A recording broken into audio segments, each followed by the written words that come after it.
There we go. Looks like we're up and running. So hello everyone, welcome back to what I'm kind of hoping is the finale for freaking being Pathfinder Kingmaker, because sweet Jesus, this game. It's been a while. What are we up to now? It says we've played 100 hours into this game, so yeah. So yes, now we gotta go and try to save our friends before we try to, you know, go fight the frickin' Lantern King. Have you ever seen flying octopuses or hopping turtles? Their hero was fortunate to travel through the first world during the local denizens' migrating season. He able to buy these amazing creatures along his entire journey. The trip is otherwise uneventful. Soon the portal led our king to exactly where we were supposed to go. Yeah, we're also going to be bringing both of the twins along with us, because she can't really use magic here because of the, you know, wait, am I the only one with the curse? I could have sworn everybody had the curse before.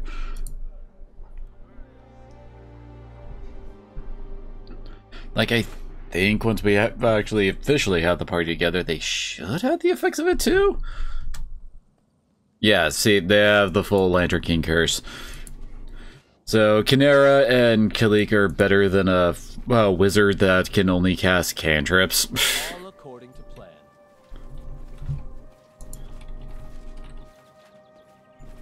What? Oh wait, what's our formation here? Hey, didn't completely screw up our formation. Yo, Jod. The defenders of the train push out with relief, recognizing you. Your Highness, at last! They're running wild here without you. I tried talking sense to them, but it's exhausting. Some scatter, others try to act like heroes. There's no order at all. Everything is worse than it might seem, Your Highness. A gloomy Oleg joins the conversation. Bandits are preparing to raid us, just like the good old time. To hell with them, if only they were ordinary bats, but no, it's evil spirits coming from the mist and then fading away like mist when you kill them. That's been a single day without an attack. Without a doubt, speaking of which, here they are, Your Highness. That's right, it's not the first time we face wrongdoers. If it isn't my greatest mistake. I was sitting in my fortress and drinking, when I should have come here and burned the damn trading post to the ground, along with everyone inside, on the very day you appeared in the stolen lands. This quick. Okay. It kind of sucks that we're like, oh god. Oh, he's not actually here.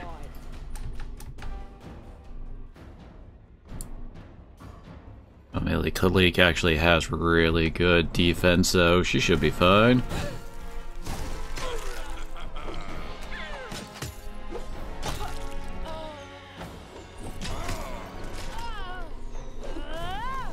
Oh, thank God all these guys are actually low stat. Could you imagine us having to deal with all this bullshit with everything at like level 16, etc., like we've been dealing with? Where the... How the...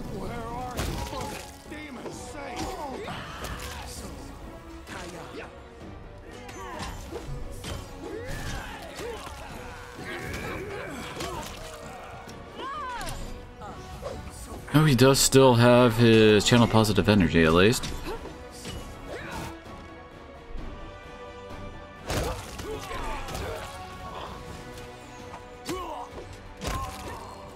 Oh god. We got a wacky inflatable arm tube man. I think this bandit made Shadow back there actually ran. Good god, he only has level 2?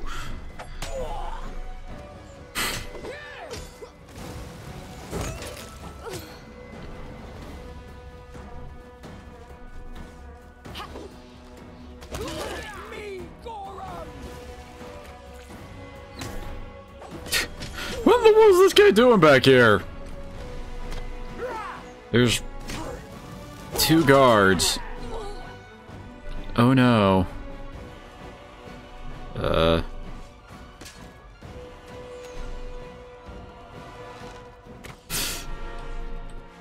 Seriously. Wait, that doesn't count as flanking? What the hell? You can see Kaliki and Canary are still like some of our highest damage now. So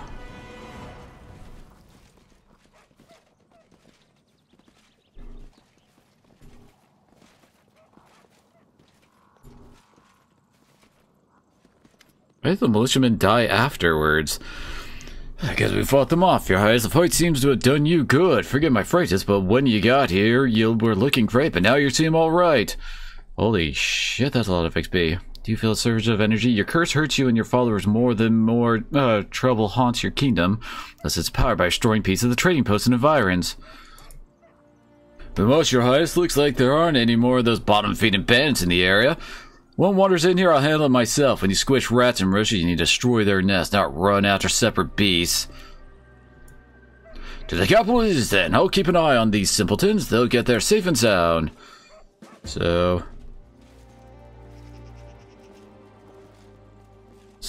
we got our like 10% reduced for like the roll 1 and roll 20 options.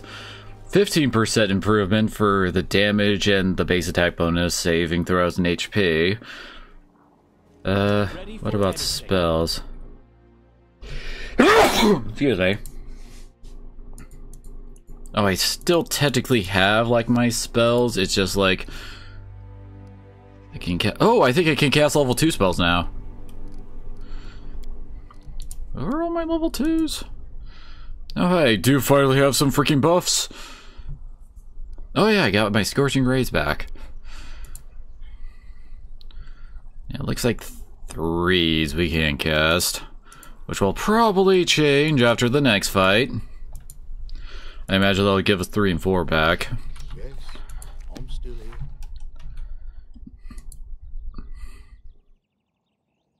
here. It does not really get the best spells back for Harim.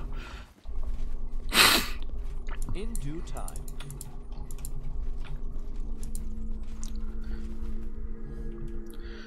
Now watch as we get like ambushed on our way back. Whoa. What did I just click? Only to realize that the rainbow patterns in the radiant sky were showing the way to the next portal. It wasn't far at all. Okay.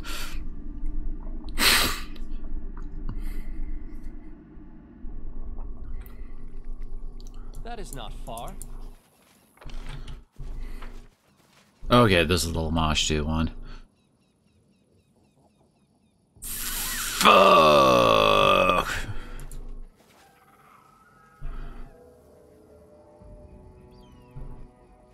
As it should be.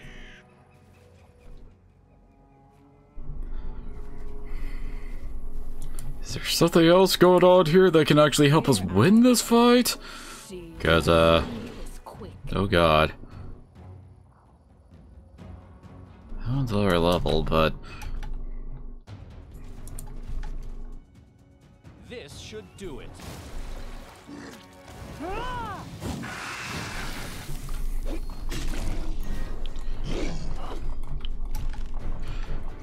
Holy crap, that was one hell of a crit. Thank god. And yes, we're going after the options that, you know, she's not fighting against because, oh god, oh god. She's the one who can survive the most.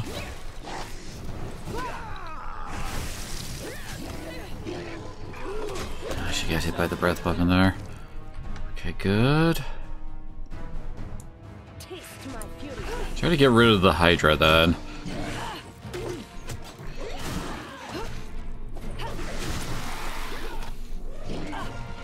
We need to go back to town and heal up our people.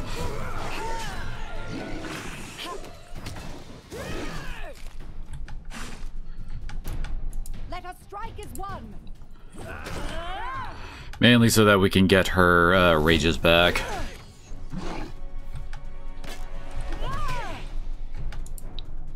If I move... Our people are still at full health, thankfully.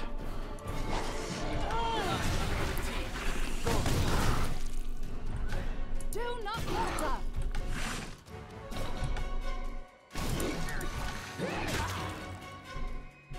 Really?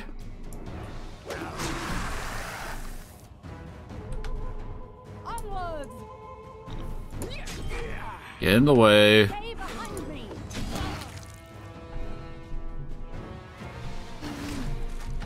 Holy crap! Harim and Amiri just handled that one all on their own. Okay, good. This will hurt.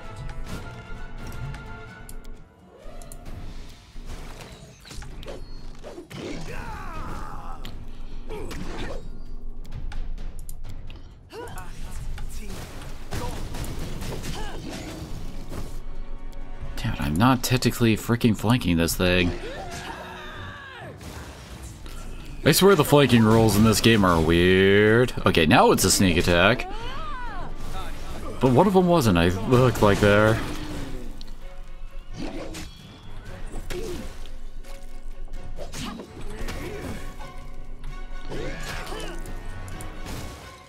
Why was Rion just standing there?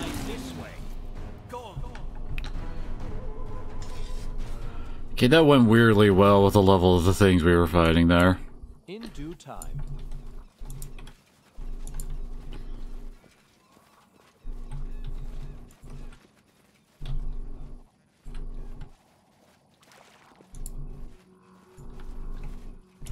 Nothing else here?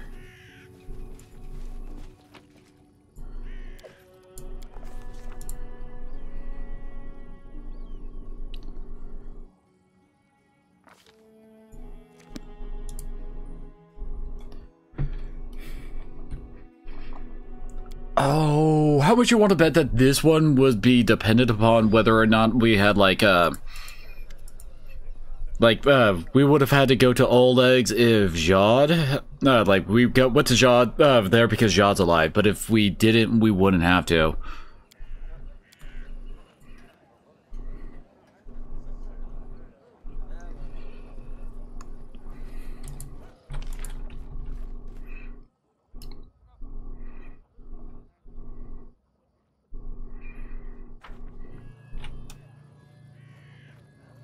I guess Tavarenhole next, where we're gonna have to deal with the freaking Cyclops, aren't we?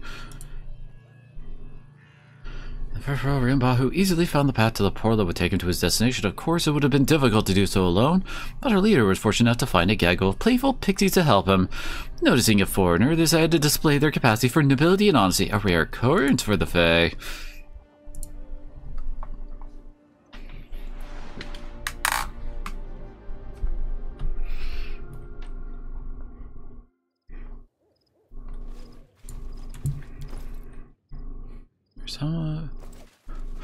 I gotta tell we're hitting 19. All according. Tear them apart. To victory.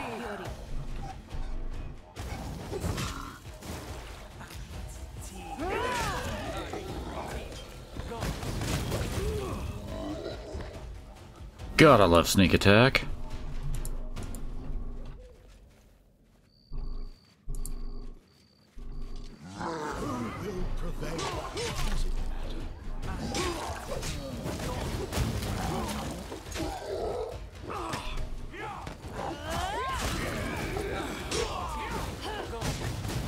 Yep, she's pissed off again.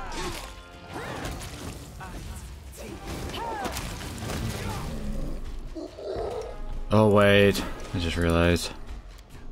Good. Yeah, stop that. Follow my lead. Because we're obviously gonna have our big boss fight against, you know, what's his face? The frickin' Cyclops Lich. His name is Forkai. Orcon? Something like that. Yeah, these guys are all level frickin' 12.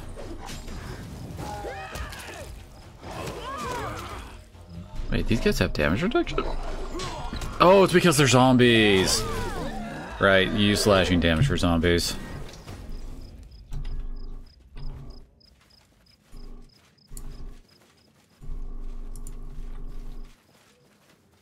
is Maker Varn?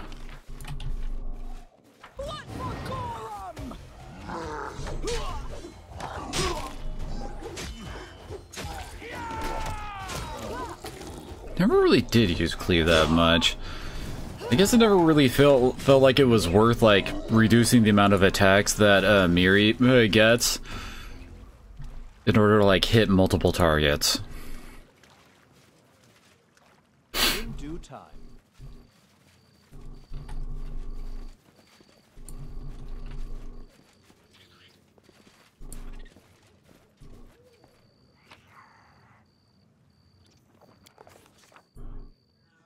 Oh, never mind.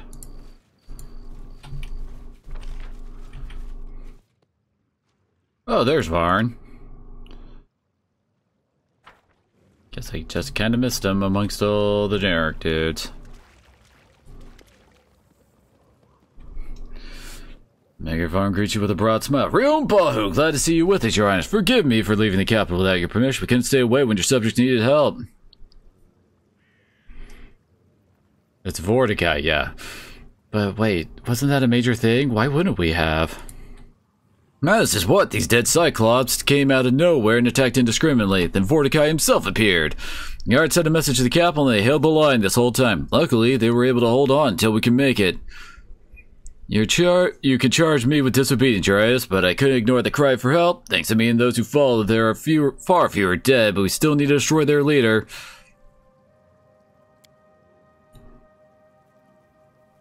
All that's left, our last hope lies with you. Let's send these undead back where they belong, to a deep grave. Just like the old days.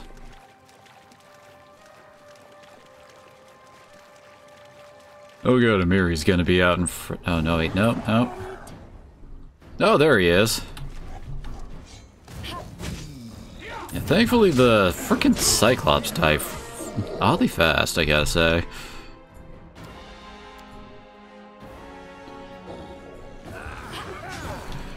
What spells does he use? That's Bone Shaker? Yeah, Bone Shatter. You have no idea what his HP is like. I can only imagine how big of a pain in the ass this fight is on normal difficulties. We're still on story difficulty. Because goddammit, I would like to actually beat the game today. That was a fine battle, just like back with my old squad. But no, this is not the time for war story. We need to save your kingdom. Let's get to the capital. We'll give those invaders a hammering so good they'll roll to the pit of Gormas. You can breathe fully again, like a heavy bird's been lifted from your shoulders, regaining control of Varn, hold weaken the curse cast upon you.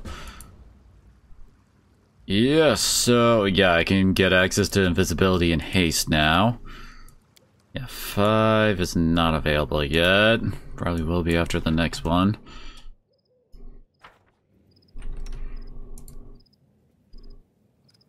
Yeah, that's secretly a level 5, so I don't have access to my full Scorching Ray. But we actually have some of our buffs back.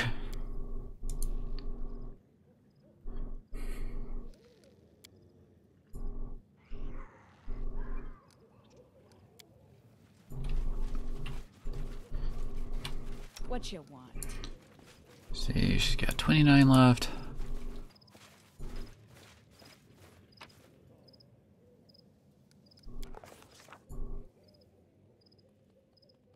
So we got Irovetti to the Rosslyn Borderlands. Death of Trobold?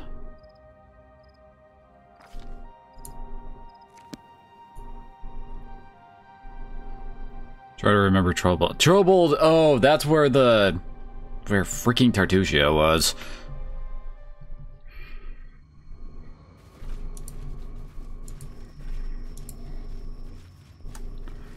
So what's the effect? It's only at 20%. We deal 30% less damage. And we're 30% reduced. We can cast up to medium level spells. We will prevail to hurt.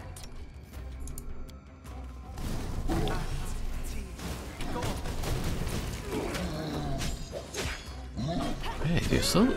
Oh yeah, right. Protection from fire.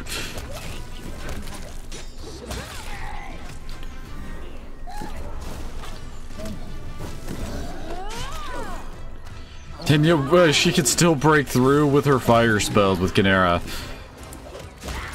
Right, better off going to lightning with her.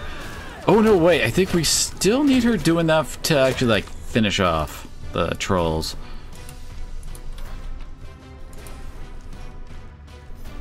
But why, though? Who cares about a basic bitch stock?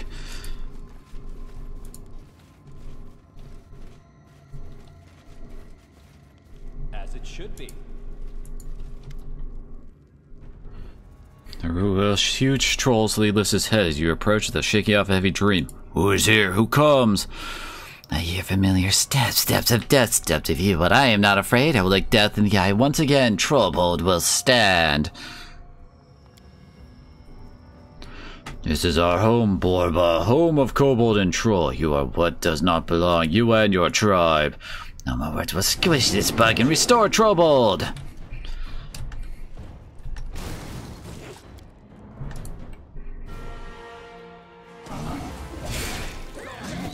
Wait, what's up? What's with the freaking spider? Yeah, this isn't going to be as effective on the trolls, but... all them squishy mages in the back.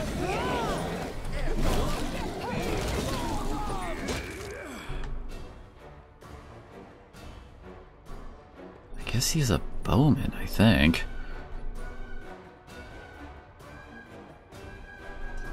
Wait, did we already kill the other boss?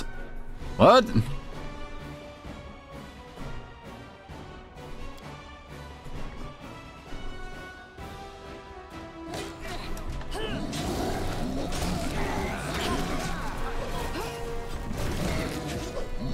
Oh wait, is that their star took?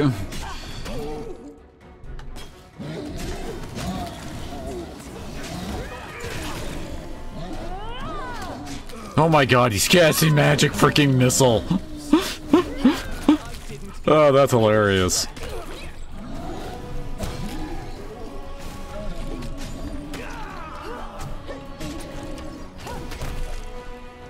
About to say, you about to fire blast or what there, Kinera?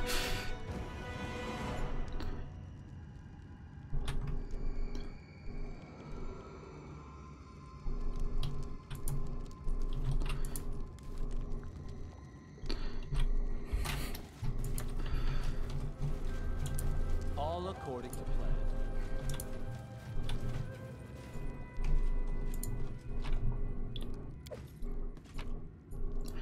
Such great treasures we're getting back here. Martyr's Blade, ooh, hello. It's a +5 bastard sword. It's axiomatic, holy and vicious. What do I screw? Oh yeah, I have Unstoppable Conda, which has its own, like, crazy amount of effects on it. Where did it end up in our list?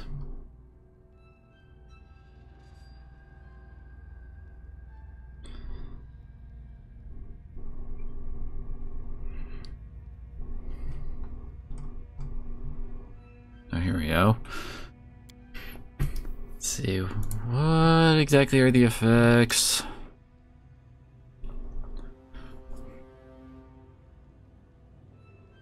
Bonus damage against chaotic would actually probably be pretty good.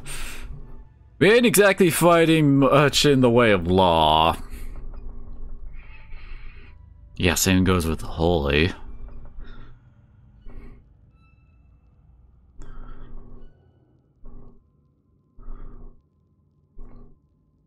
That hurts herself. It's kind of iffy, I will admit.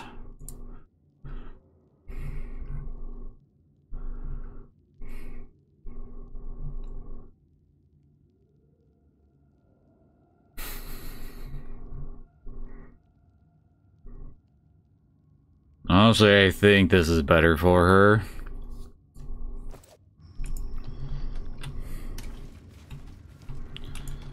In due time.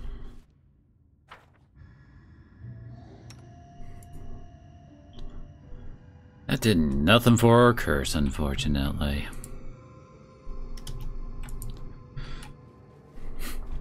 I was kind of expecting I wouldn't really need to buff against frickin' Tartusio again.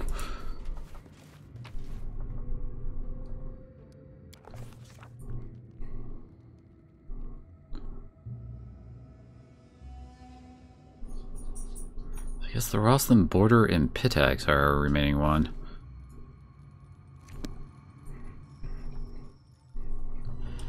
Seems like doing 2 at a time seems best before having to, you know, leave, rest, get all of our rest-based issues healed.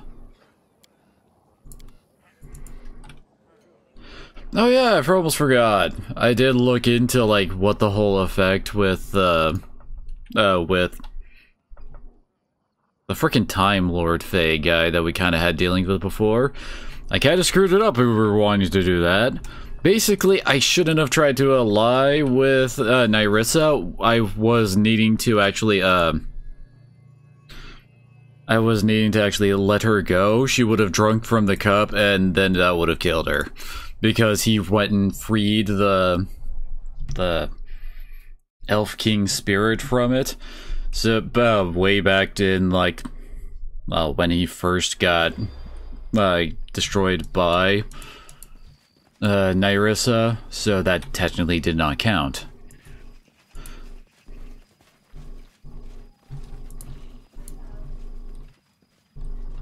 Okay.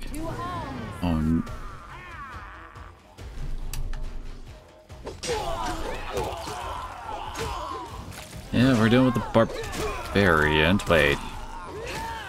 Who's the main enemy of the Barbarian fight gonna be then?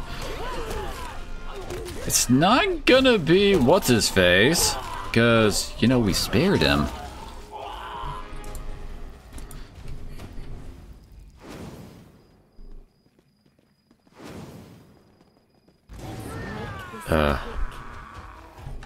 Okay?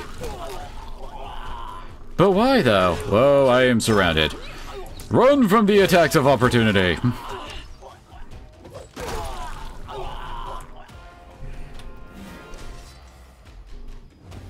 Follow my lead.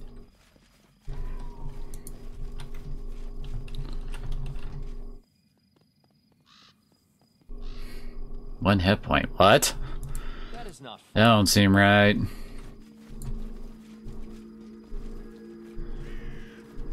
To victory!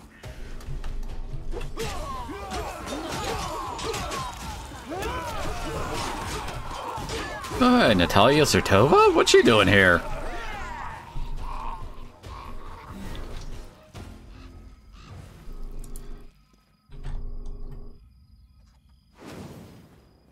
No, you're right.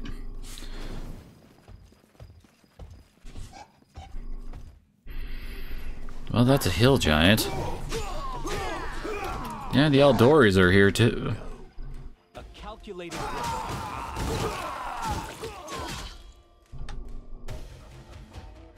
Where's my dude?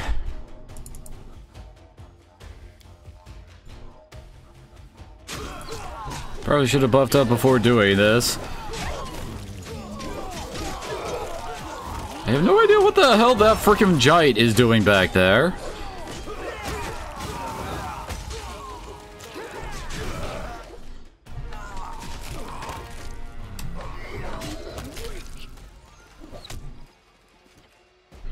Holy crap.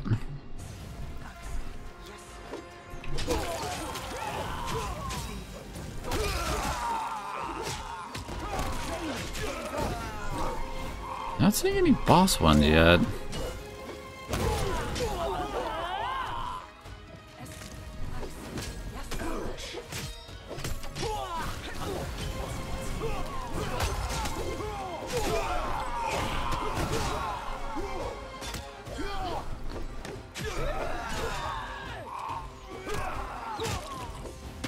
This is kind of one of the easier ones, just for the fact that we have so many allies helping us out here.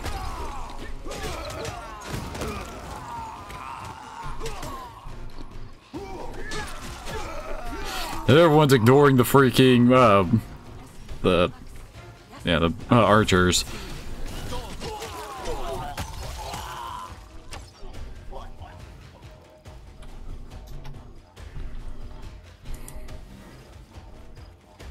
Where is Armagh? Why is...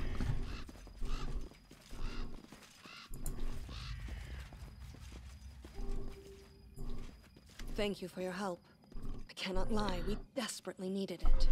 I fought people and monsters alike, but none of us were ready for an endless horde of phantoms. His Highness always comes exactly when needed. Not a minute early, not a minute late. One could say punctuality is in his blood. I'm kind of a wizard. Reports that something strange and frightening is happening in your lands. I gathered my best troops and came to your aid. Alas, we became lost in that sorcerous mist, and then those shadows came out of it. Praise the gods, we stumbled upon Sertova's army, which was also coming to your aid. Yes, it was an unexpected but pleasant encounter.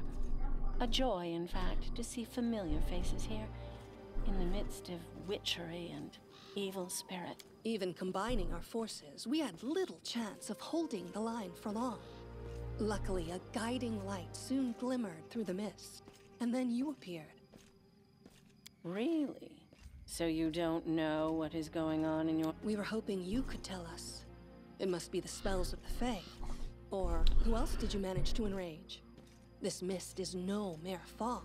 It bewilders the senses and makes you wander in circles. But phantoms are worse. They appear from out of the mist, and there's no end to them. Shadows of our warriors and barbarians, endlessly repeating a fearful battle, none distinguishing friend and foe.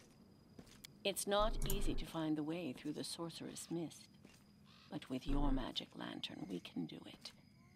Go, and we will follow. Until then, I can't deny it. This mist had me worried. But now I see you have the situation in hand. I'm sure that together, we will overcome this pestilence. Whatever it is. Until then, Your Highness, I don't know what an extraordinary disaster you've brought upon your kingdom, but I see now that you are entirely capable of handling it. Especially with our help. So your power returned by protecting the border region of your kingdom. You weaken the curse that hangs over you and your followers. Yay. Oh damn, we're only down to a 10% decrease. We're almost back.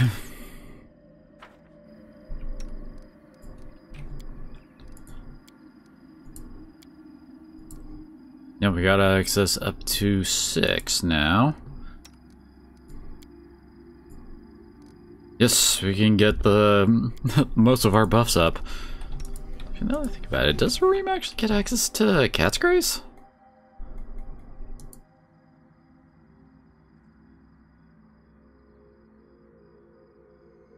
He doesn't for some reason.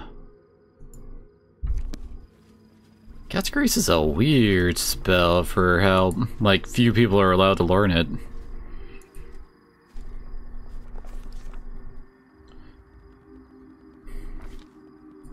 To Pitax. It's not a pleasant one, trudging through a huge trench filled with enormous Linorm bones and no laughing matter. Another time and place, we would have probably have explored this strange boneyard to find out who or what created it, but with the fate of the stolen lands on the line, our hero suppresses his curiosity and hurry to the next port to help his kingdom.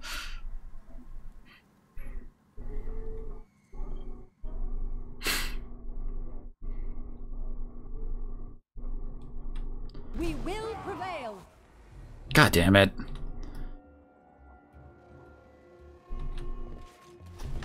Wait, it's a whole bunch of Iravedis?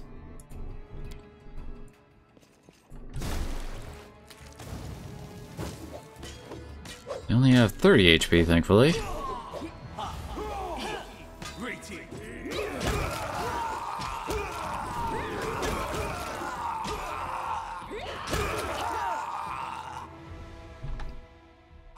Okay.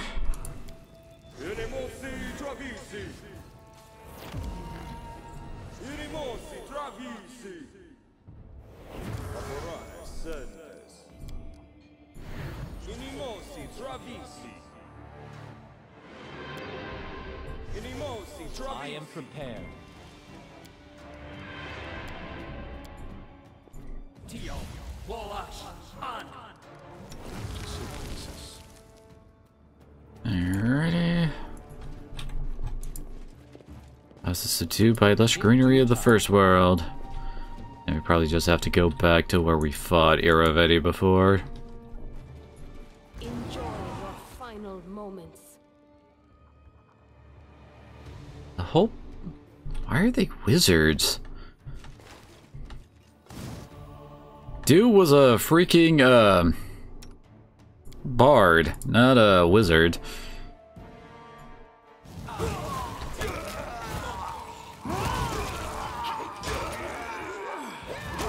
Ah, so nice to see my fireballs doing proper damage.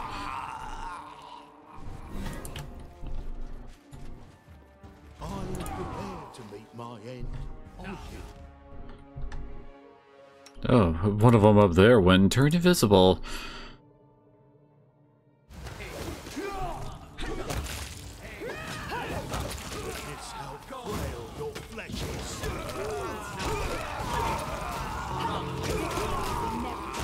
I think he was only using basic bitch invisibility.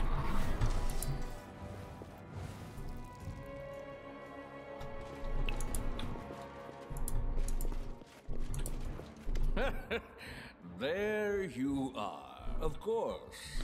After all, you couldn't miss it. A mimic cannot exist without a model, nor a villain without a hero. You don't have your own journey or your own story, for you are merely a chapter in my epic. Without me, you simply do not exist. You weren't really a part of the story until late in the game. When we last met, you said you'd rule my lands. For the good of your subjects, wisely and fairly. So what? Did your ruling bring your subjects much good?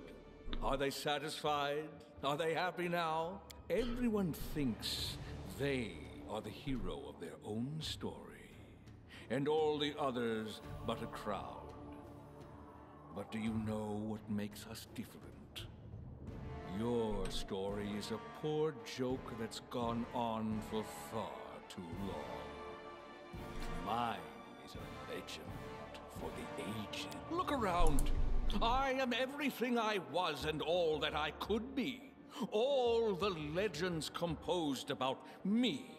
My glory was too great to fit into one body. Here is Iravetti, wise ruler. Iravetti, invincible warrior. Iravetti, cunning trickster. Iravetti, sacred champion of Calistria. And who are you? No one and nothing. A minor prop I will use to demonstrate my grandeur to the audience. Well, let us begin. It's time for you to become a part of my history. What's he starting with? I'm not sure what that spell is.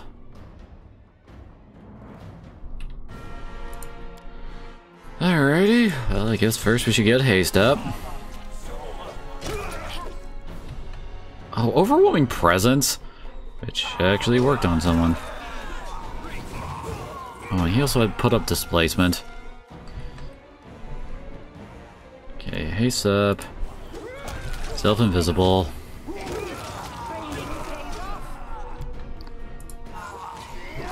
Time for some chain lightning.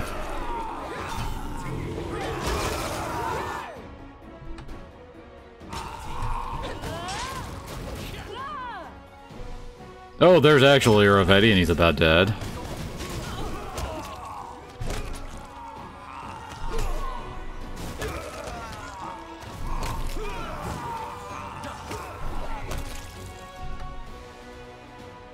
And now more clones arrive.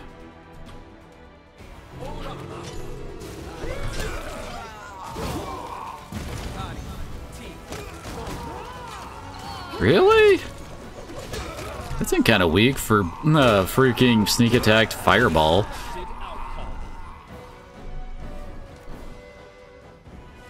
Oh wait, Harim got dropped.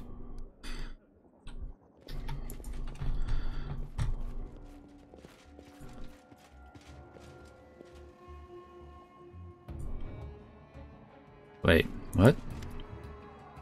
Oh, I guess we're supposed to talk to her. Thank you. Words cannot describe how happy I am to see you. It's the second time you've risked your life for my freedom. Plus, you've challenged my old enemy, an Eldest, whose name I won't dare say out loud here. In gratitude for rescuing me and for the long-awaited defeat, I will provide you with all the help I possibly can. Thank you again for saving my life. You've come once more to free Pitax of a tyrant. My sword is at your service again. Alright. I mean, I imagine whoever we picked would be here. Time we were threatened not by simple petty tyrant, but by a godlike monster from another world. But I'll fight for my city to the last drop of my blood. Pitax has been freed. The chains that bind you to the curse is weakened. But your own freedom and our victory are not yet within our grasp. Let's hurry to the capital. Let's prepare for the next step. But first, tell me, what has become of my sister? How did you encounter her at the house at the edge of time end? Mary frowns. You made a terrible mistake. Endless generations of innocence, the same as she's destroyed over the ages, will pay the price for any help she provides us now. Know as well as I that the curse of the Eldest has transformed her into a monster. How could you unleash this monster? Right then, enough talk. It's time to act. Let's go.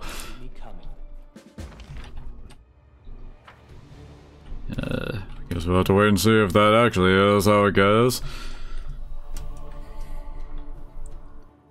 I guess we could have just made, like, the final boss harder, where we have to, like, fight her alongside the Lantern King or something.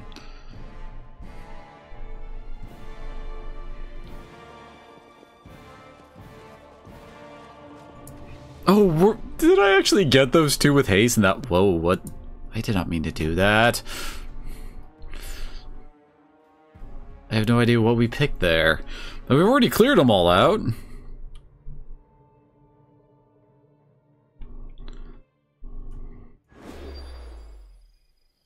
Because, yeah, we have no curse on us now.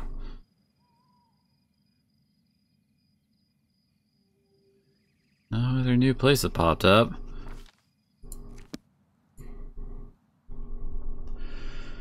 Now it's time to rest up. Get ready. Oh, whoa. Sorry about that. Just realized I was peeking the mic. There we go. Put it back down. Ready for anything.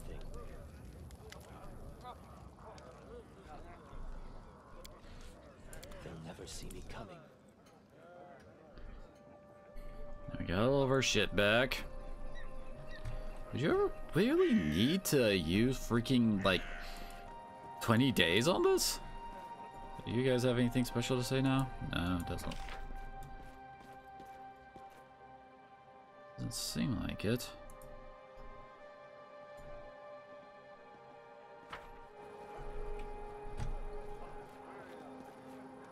Oh, there's the Vendra. All according to plan.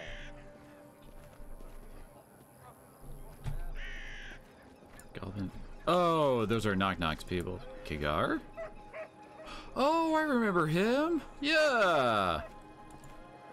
He was part of the Lizard Men from back during the, well, during like the initial stuff. He was the one that we had to go to his village in order to find like the kid. And it turned out like their leader was possessed.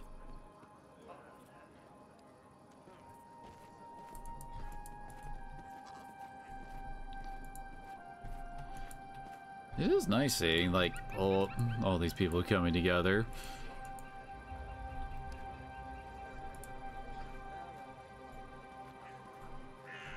Kind of surprised we don't have like a, I don't know, like we can't really talk to people here. What? Oh! Greetings. Well, my darlings, you've broken your divine patron second just as I foretold. So you knew what was going to happen to us at the house at the edge of time. I surmised, led you by the hand through all your adventures in the Stolen Lands. I brought you the Disc of the Eclipse. I made sure you arrived at just the right place, where the magic of the First World would rid you of the divine curse you've suffered. So you may reunite. Our progenitors are supposed to look after their offsprings, and I am a very caring ancestor. Now, if you'll excuse me, you hear undisguised mockery in the devil's voice. I'll leave you to your destroyed kingdom and the insane Fey Lord who has seized it. As Cleek scream and Canaris' angry hiss as the portal closes, you discern the familiar silhouette of the ruined Taldan Tower, rising above Sorrowflow. Oh, we can't have that. Why can't I move?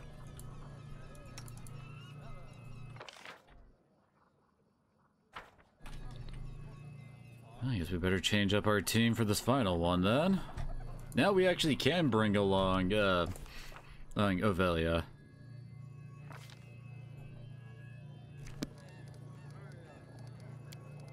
So to bring along Knock Knock. I feel like that's probably our better setup here. And I thought I had actually like missed out on doing most of Canary and Khalik stuff. Apparently not. Okay, so check our formation real quick. You can go up a bit farther. Ooh. Looks like we're gonna have some fun around here. Guess Bull String won't actually help out with Knock Knock.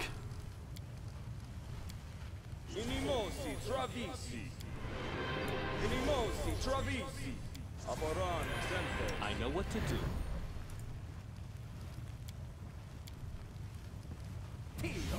What's the hold-up? Shiv. She's got mass bull strength. Not much else in the bus. Focus on the goal. Also, probably remember to make use of this for Amiri.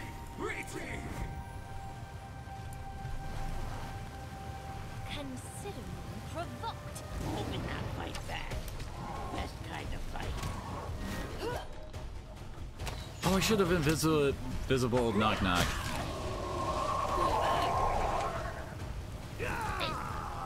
Repent. To victory! These are Elder Fire Elementals.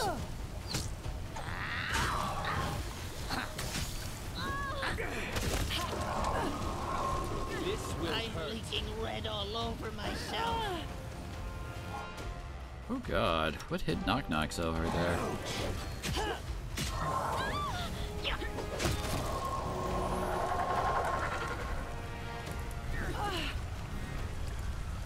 This is probably where Feather Step could have been useful.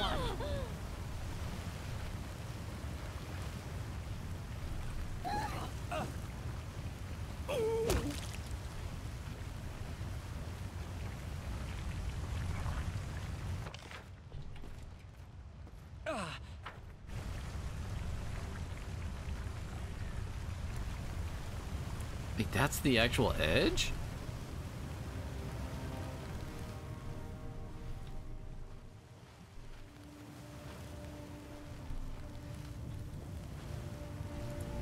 How do we get up there then?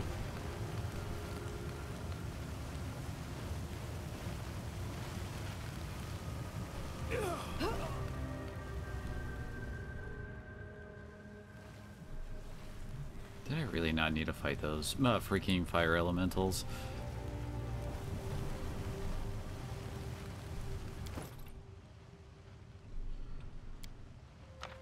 Okay then. Wait, why wasn't Knock Knock getting healed? Oh! They're not actually with the group. I'm an idiot. All according to plan.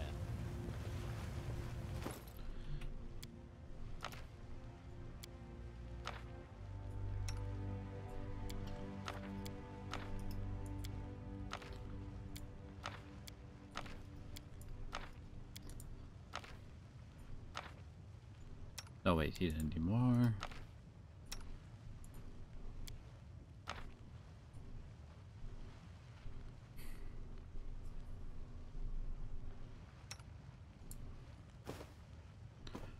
Really, so you should probably take that.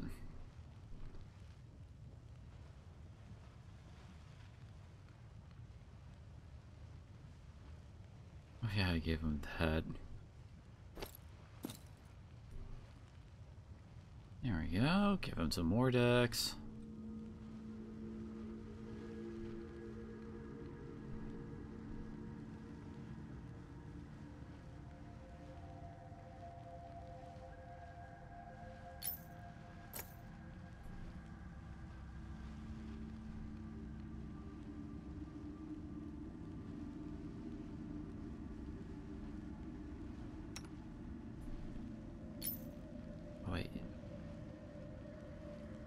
that's right, you got that. In due time.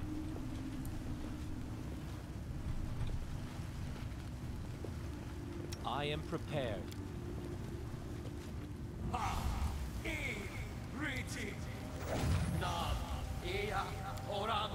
They'll never see me coming.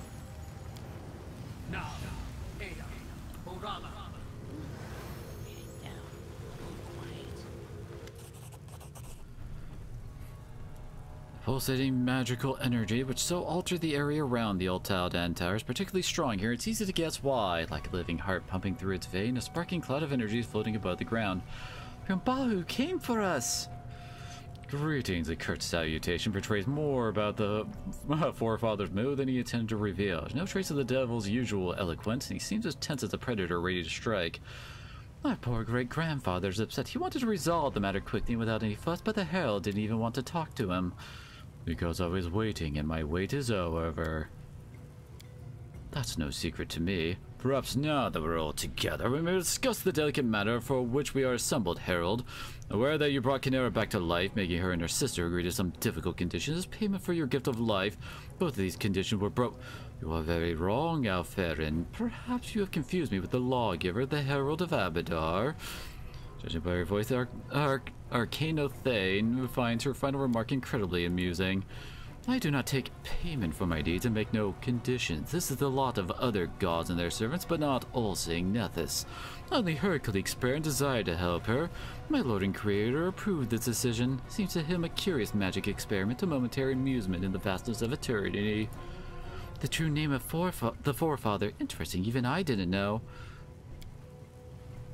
I told you I simply wanted to help them. Certain energies and substances annihilate each other, placed in the same vessel. Such are the spirits of Kynera and Kalik. So long as they are together, they will continue to hurt each other, pulling each in different directions, tearing themselves to pieces. If I simply return Kynera to life, sooner or later they would ruin each other as they did once before. But still I desire to help them. I drew upon the wisdom of Nethys, my lord and creator. He is double-edged and his two sides are in balance. I thought the sister might achieve this as well. That is wrong. Nothing worked out. One side still tried to defeat the other. They cannot hear each other. They cannot make peace. It would be better for them to never to meet, as I planned from the beginning. Your and Kalik's decision to use Kynera as living bait for the soldier. This was the final break of the wall, in the wall that divided these sisters. Kynera will not say this out loud. She is far too secretive, but deep down she can no longer fully trust you or her sister. Oh, this crisis has been coming for a long time, but I know how to solve it.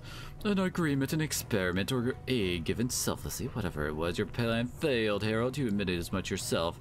Let me suggest a solution. I shall take one of the sisters with me to hell for all eternity. Body, soul, and all that she can give. The other will remain here to live out her life howsoever she pleases. If both are doomed, my suggestion is the best solution. Perhaps, or perhaps not. It is time to decide. Let the matter be weighed upon the scales. That's how you mortals evaluate things, is it not?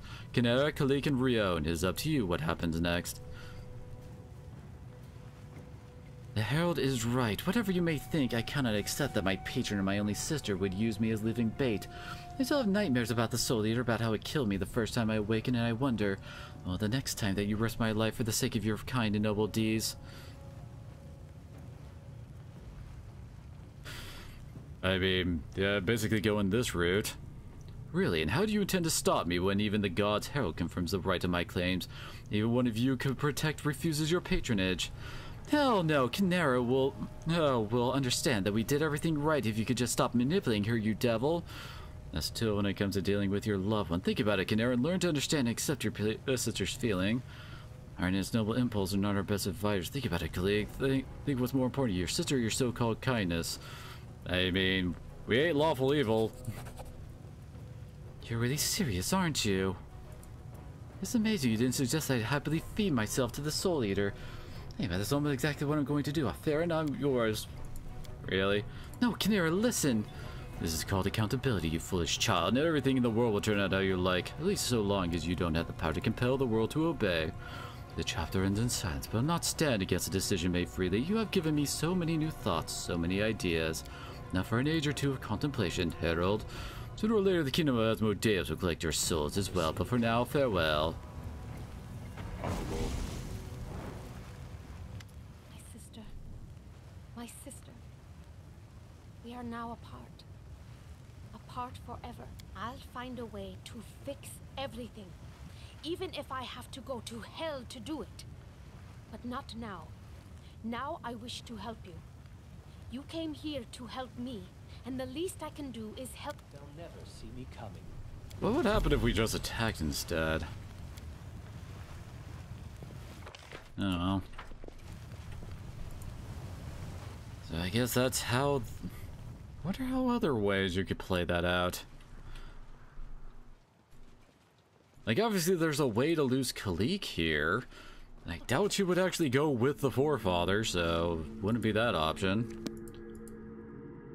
But how fair and, like, basically give the same option to her on the other side? I don't know.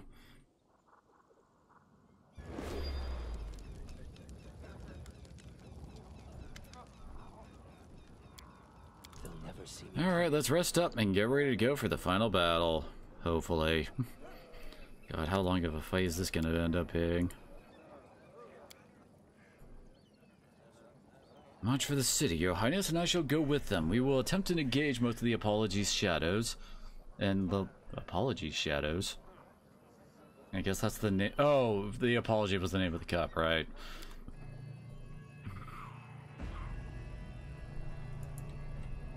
What? The hell's going on? Oh, okay.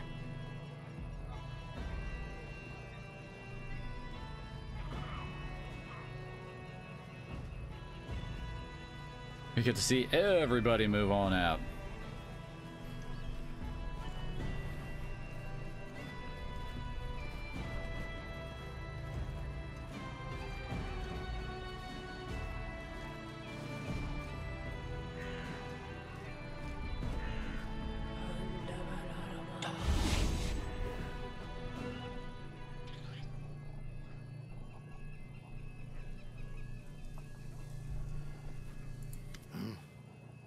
Menacing hour. A simple mind might see it in the end of times and the triumph of Grotus. But alas, these are only the games of a foolish deity, wrapped in the vanity of the first world. Your words seem strange to me, but something in them warms my old soul. Oh, this is true. Everything unfolds in the best possible way. If we meet our death in the coming battle, it will be a wonderful ending. If we win, although it's a pointless act, I will also be satisfied. It would be wrong to bow to this self-proclaimed Lantern King. Indeed. We must quench that false light, so it doesn't confuse the souls of those who look on it. I'm just waiting for a signal to attack. There's a great battle ahead, and it will end with a great victory. I believe that more than I've ever believed anything. I'm glad to hear it. I would never turn away from my duty, no matter what. Yet it's better to enter a dangerous battle with an easy heart, knowing that your sword serves one who truly values your loyalty. Every failure, every fallen comrade. But these regrets cannot undermine my spirit. We learn from our mistakes, and harden for times like these. And I need not answer. To arms! We will protect this land and free you from this curse. That's why I've taken up my weapons, and I won't put them down until all our plans are fulfilled.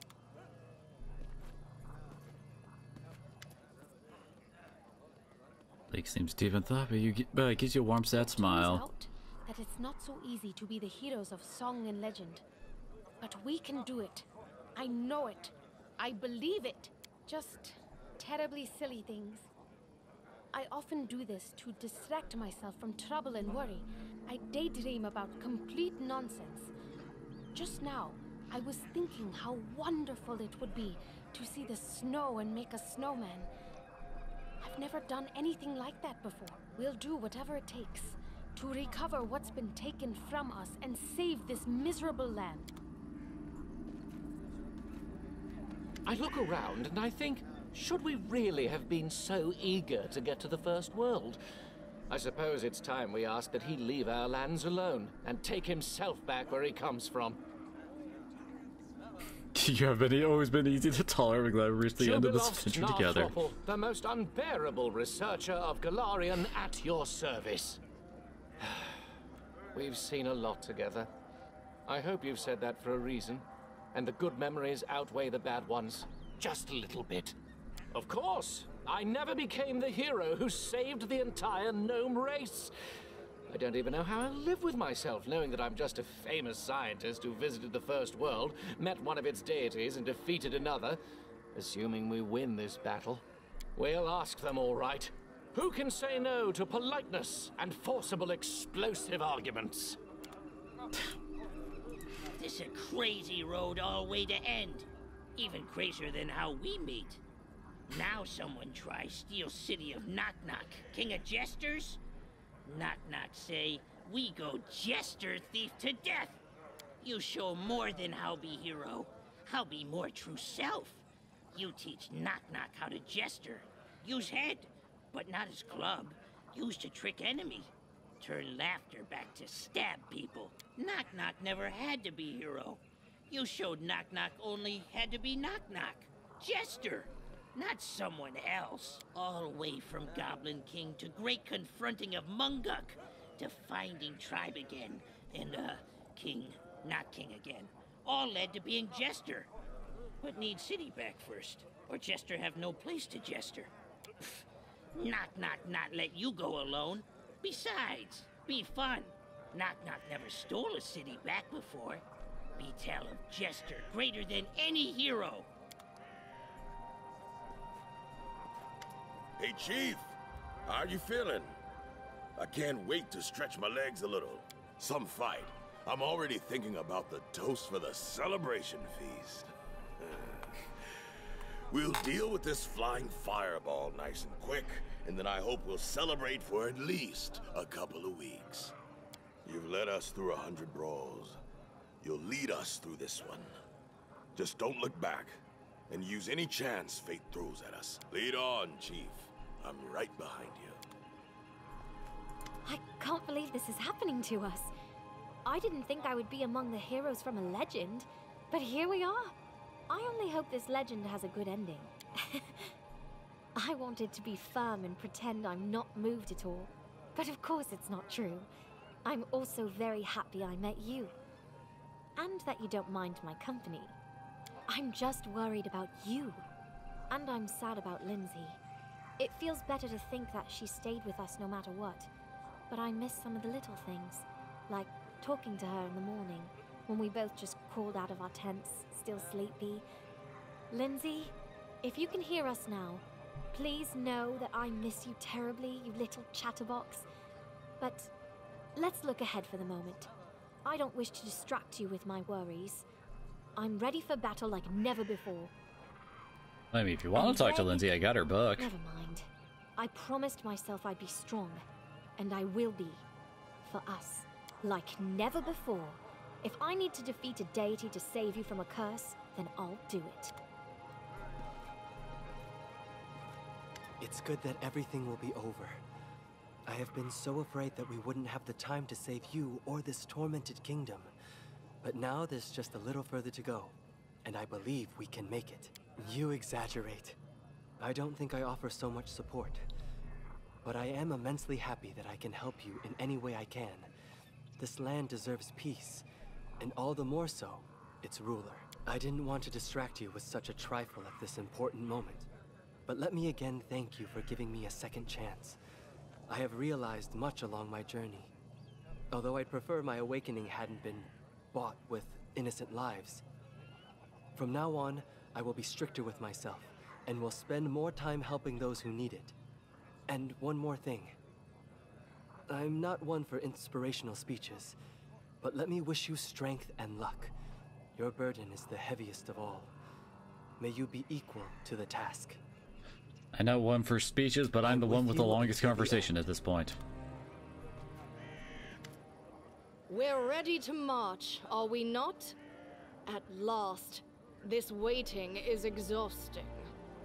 It's not the first time I've heard someone praise my skills, but hearing it from you is especially enjoyable. You are an excellent leader. I hope you know that's not flattery. I don't flatter, and I'm no good at it. It's just a sign of respect, from one worthy companion to another. I know the wrath and mercy of true deities. The games of the First World Pretender don't scare me. And yes, you are absolutely right about me. However, I value justified risk and mutually beneficial alliance. No serious goals can be achieved without them. Point me to the goal. I'll handle the rest, one way or another. Not really, given the fact that you got like nothing on you at the We were moment. just getting ready for our last great battle, and now we're doing it again. It's a good thing I decided to follow you back here at Aldori's. You definitely know how to have fun, Chief. Oh no, I'm not ready. Wait, I need to polish my sword and tie some ribbons to my belt. Then I'll be ready for battle. I do. You're a good chief, and our tribe is all right, and we've been through a lot of good fights. Don't think I'm sucking up or something. It's just that I live like I want now, and that makes me sing inside. Right. Go on, Chief. Give the order. As it should be. Alrighty. Let's go.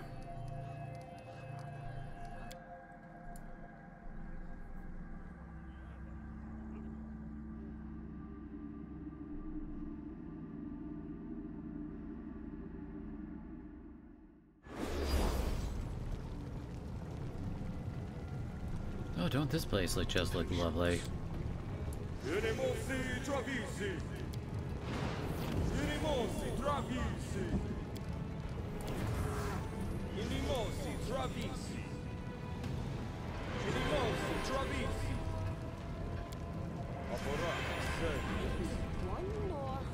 No mistakes. Wait, yeah, there's me. Okay.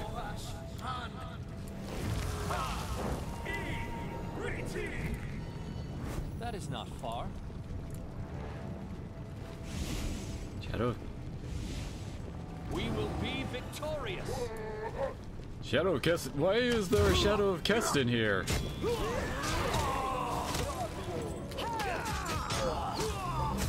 Who the heck is casting Slay Living?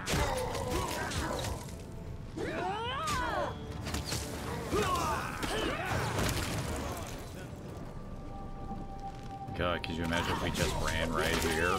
This would probably suck.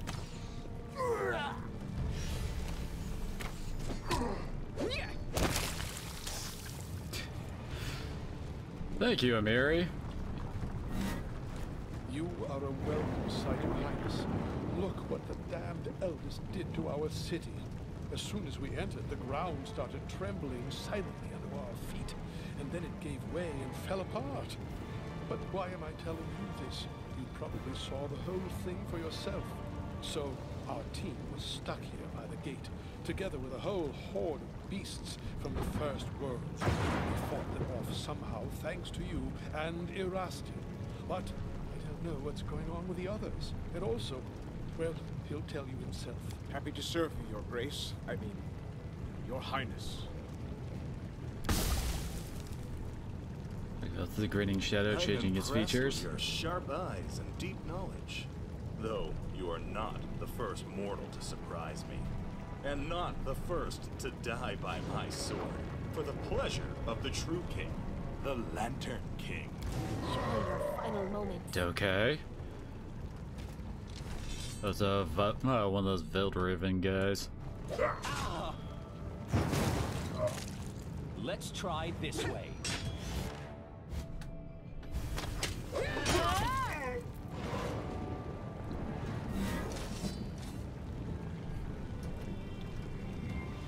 Ready? Tried to. God damn it. Loot body, dang it. That was another King Falchion, alright. You think it would, given the fact that he was. Wait, what? Oh! There's Lantern King down there, alright.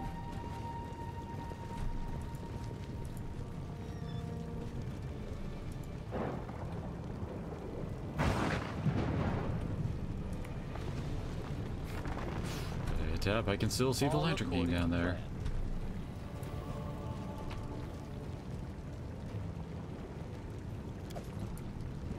It's a +5 buckler, alright. What do we get down here? Oh. I'm not afraid. Alrighty then.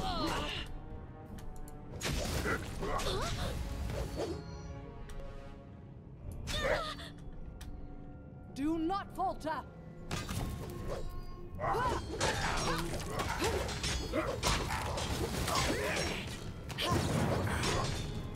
What the heck is up with that floating chest?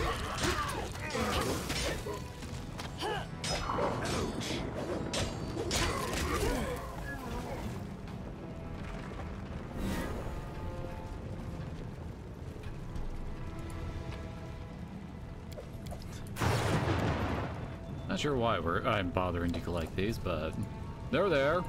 They're +5s. Running won't help you!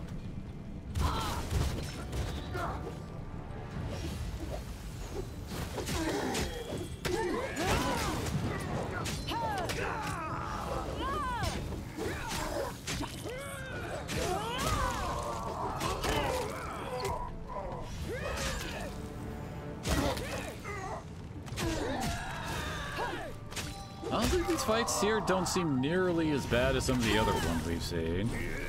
God, there he goes. I mean, it's not like those freaking undead fights we had before, you know? You guys don't really have much good on them.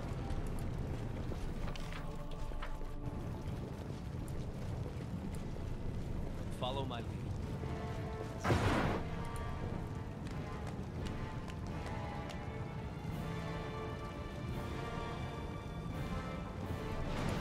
The Goblin Merchants here?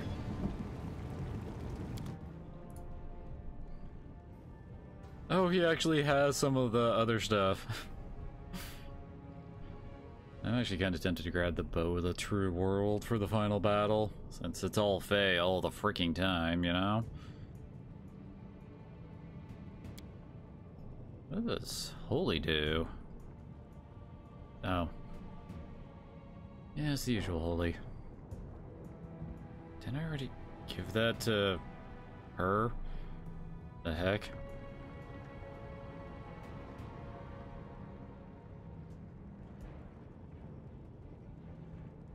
How much? Okay, yeah, we still have a whole bunch of those, so we don't need to worry about that. I don't know, just look at all this stuff and just going, huh, what could be fun to bring along for the final battle and all that, you know?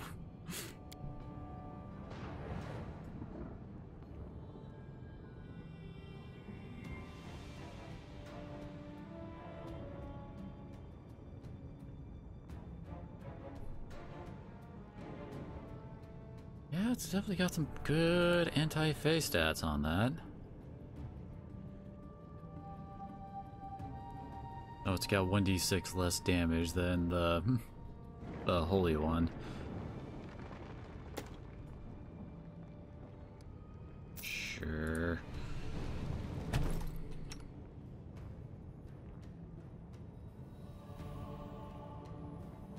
Where'd it go, dang it?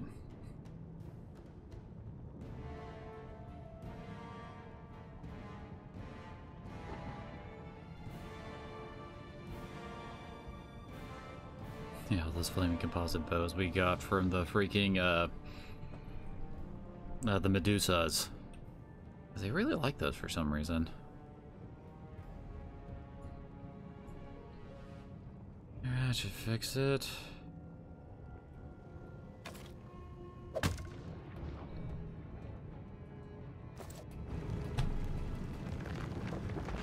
and I still have my ancient hunt up. What we got in here?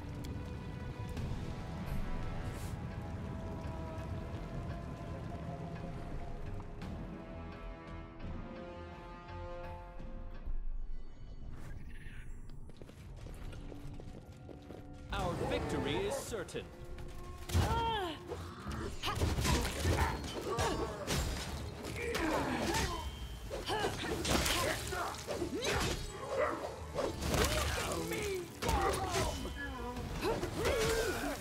like Kareem got focused down there.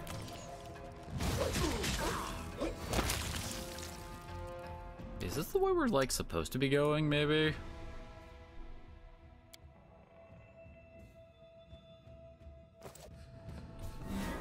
Oh, we're not out of combat yet. I'm still here.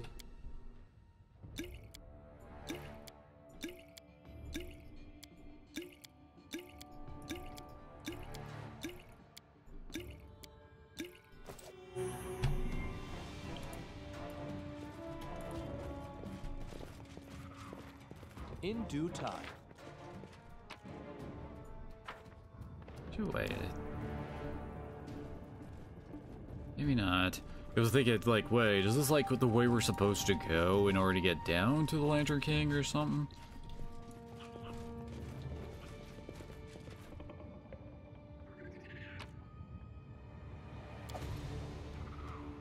Or an arsonist sling staff. It's a +4 flaming burst, arson. Oh god. Oh, deals +1 point of damage per die rolled for flaming attacks. Cute.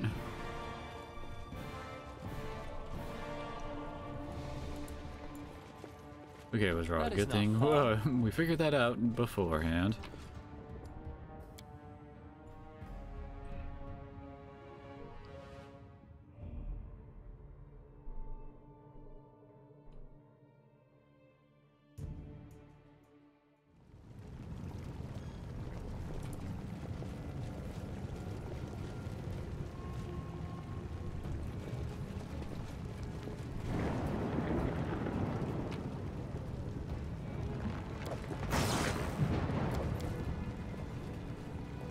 Ow. Who will prevail? Does it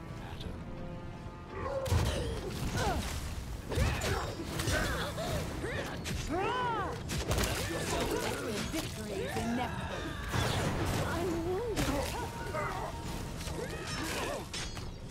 Oh! Our guy's like behind us.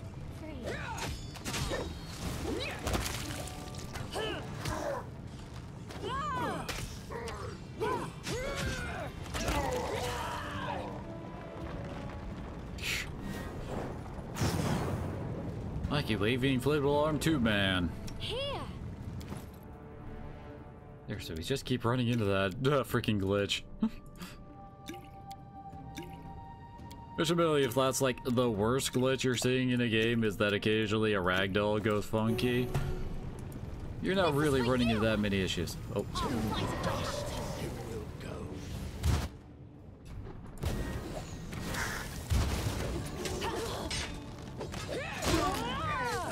She actually didn't lose all of her buffs. Probably because she didn't go to Death's Door.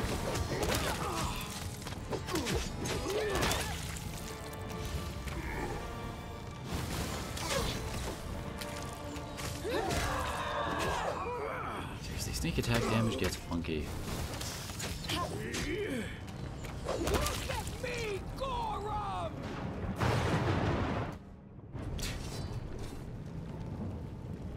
Ready and willing. Oh my gosh, oh, the freaking archers were focusing her, weren't they? That's what was happening there.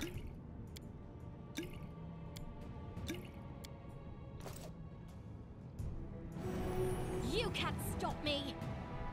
Your life ebbs low.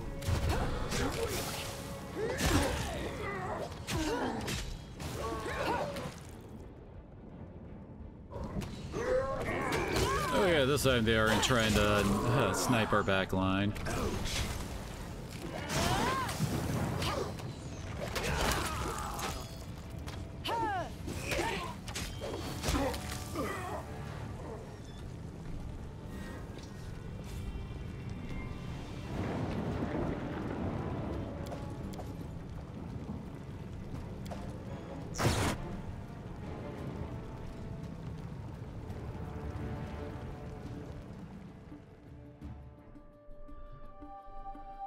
Wonder how long this whole section's gonna be. To meet my end, are you? What is that crystal ability they keep using? Can use swift action and manifest a green crystal in her free hand. Crystal vanishes as soon as it leaves her possession. As another swift action, a wild hunt scout can fire a beam of green energy from her crystal. This ranged touch attack with a range increment of 40 feet that deals 3d6 points of force damage on successful hit. If you're struck by the beam, must pass a DC 27 Fortitude save or be blinded until the end of combat. The DC is charisma based. Save DC for freaking Fortitude. Whoop. What are they doing back there? Hey, Mary. Stop that.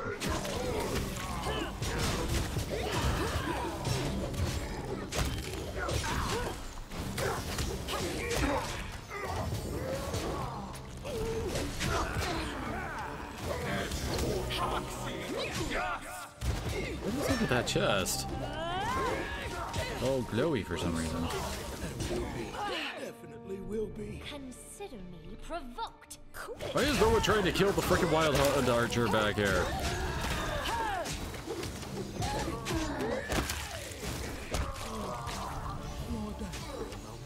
This is for you.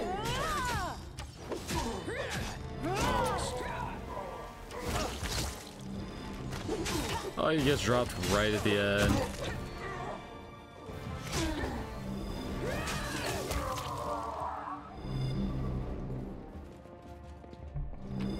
So seriously, what is this? The apology in Iris's goblet was used to measure her test of destroying 1,000. Okay, interesting. Onwards! Oh, yeah, storyteller. There's the artifact that you found is of utmost importance. Fragment of the accursed apology goblet. Somewhere in the city, a few more still remain. You can find and deliver these fragments to be able to try to destroy them, thus weakening the power of the Lantern King. The bond between the creation and creator is complicated, almost inconceivable. When the Lantern King created the cup, the material symbol of Nyrus's curse, he never dreamed this creation might be used against him.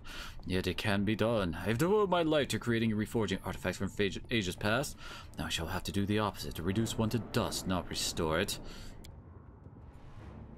My hands are trained to create and restore, not to destroy, but destroying this fragment will protect thousands of lives from destruction. It must be done.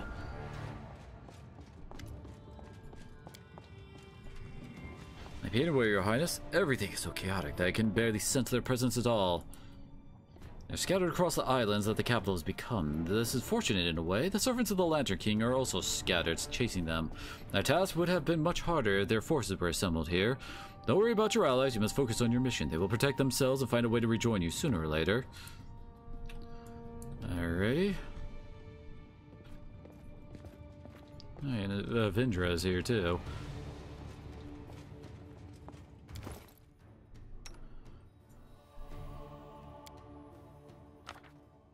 Not gonna rest just yet. Oh, I'm not staying. There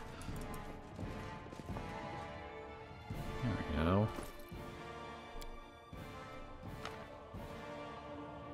Yeah, that's how I can actually heal myself, dang it.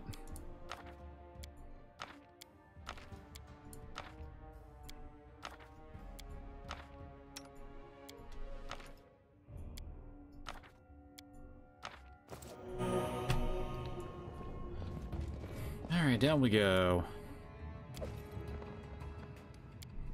And I believe +3. Wonder why the Wild Hunt Monarchs don't get a +5 weapon like the the frickin' Raven dudes.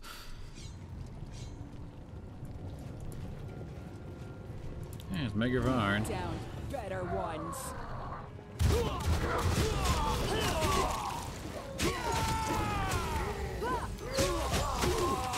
Oh, Miri got like hook potions or something. Paralyzed.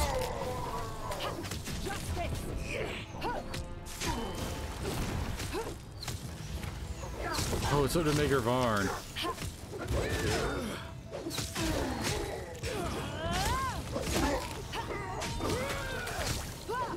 How much HP do these guys get? 252.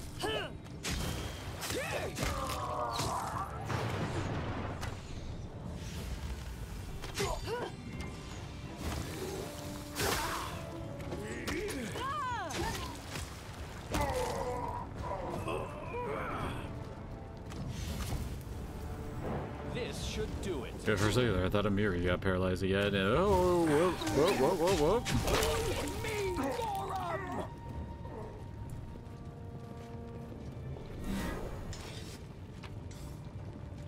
Oh god, Varn isn't actually dead.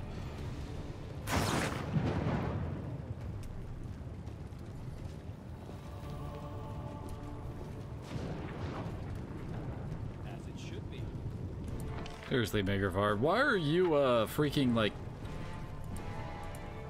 he was a treasurer in our kingdom. Why couldn't he have been a general?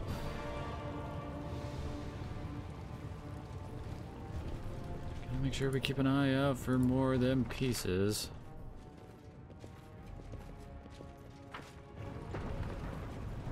Let's give them what they deserve.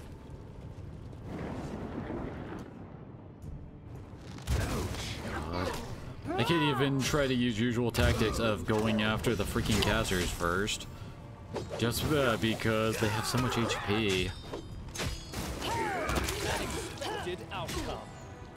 Oh, that was actually a pretty nice freaking crit.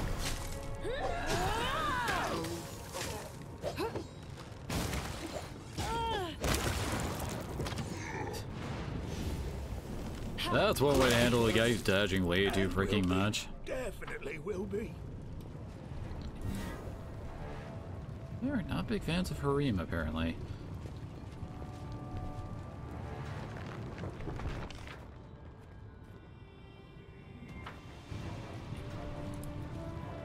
I'll fight if I have to. Oh no.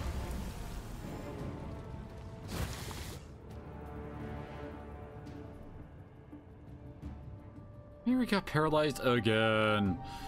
God damn it.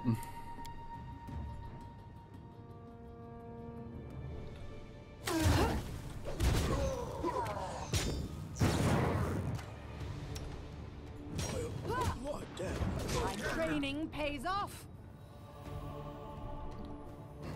What Good. a waste. Getting focused now.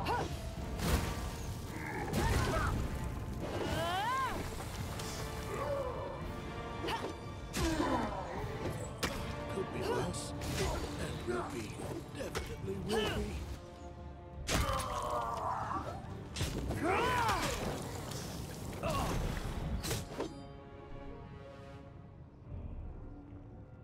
Cool off. Victory is inevitable.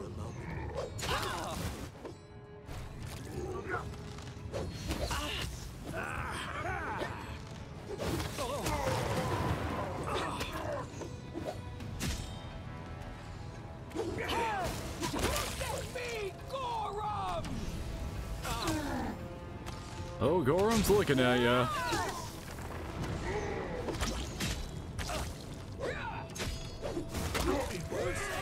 And will be. Definitely. Where's the freaking archers?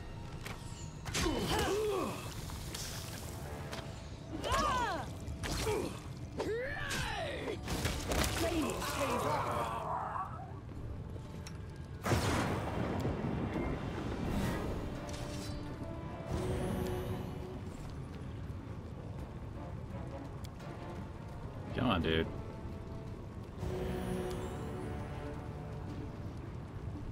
It's nice to see him healing so much now.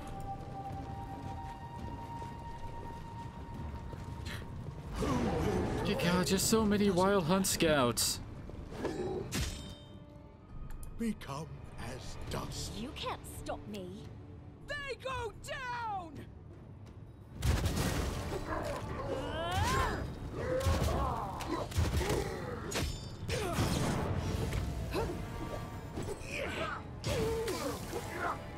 Huh, this time they're actually all melee types. Oh, plus 19 reflex save? Good god. I'm kind of surprised they actually failed that. That's some of the reflex saves there.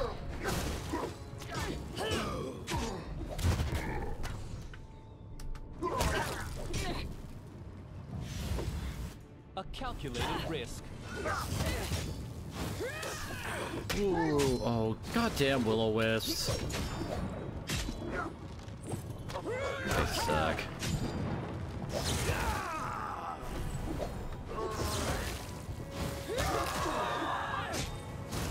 About to say, you have a limit on how many of those freaking lightning forms you can do.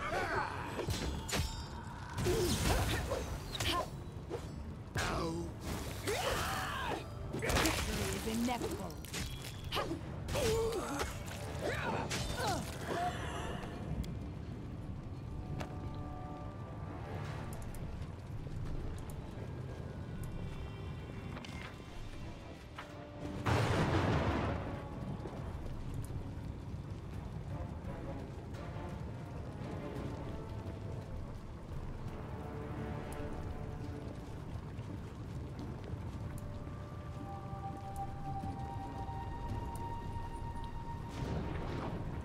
I am yours to command. Interesting. I don't see like a command thing to use to try to like get around this.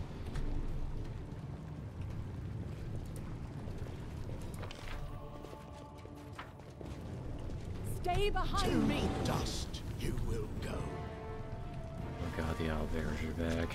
We never went up there, did we?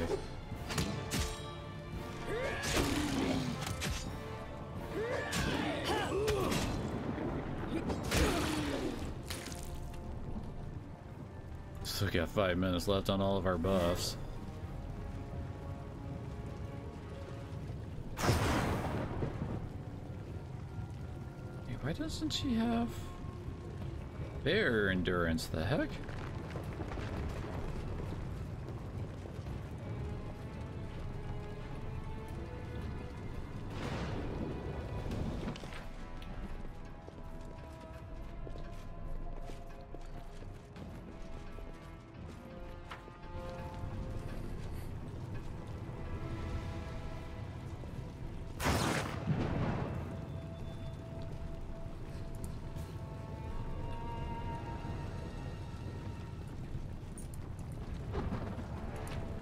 What's this do?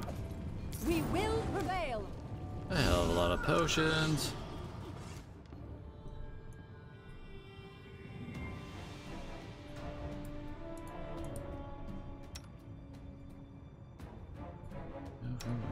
Where's Gleek? Let us strike as one.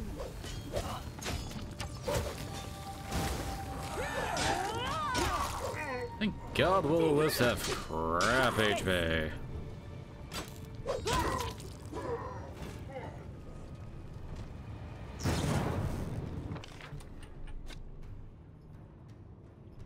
I wonder if there's anything like down here, maybe?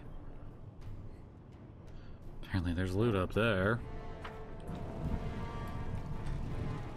For some reason it's lit up over here. It's because of the Lantern King effect.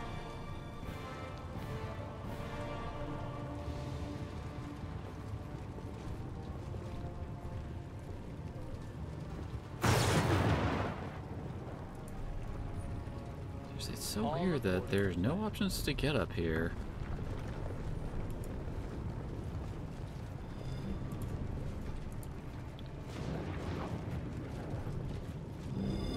Oh, hey.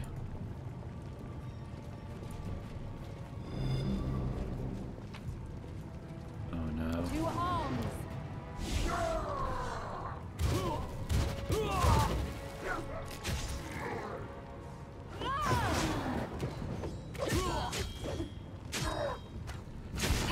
I'm quite glad that they are doing the like, oh, these guys turn out to be wild Raidens or whatever.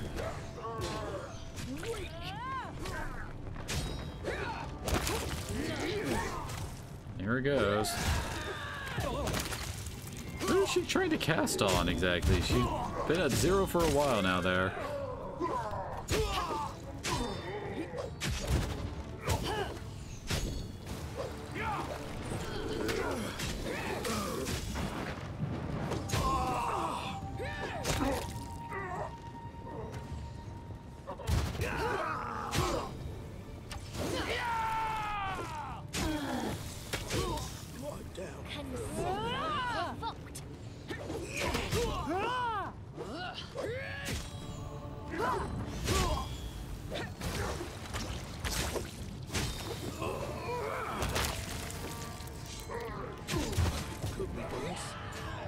Oh no. course.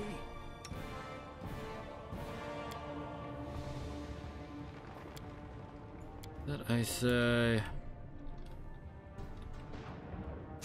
Fuck those guys.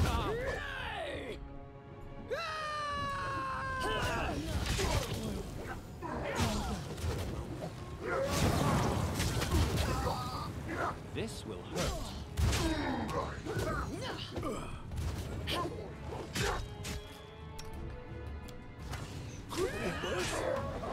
Will be. Definitely will be. Training pays off. Lost. Lost.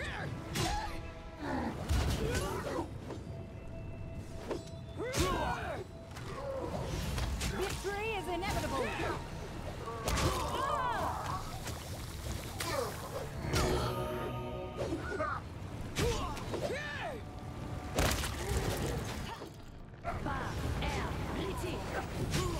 Almost killed those two up there with just the freaking deadly earth.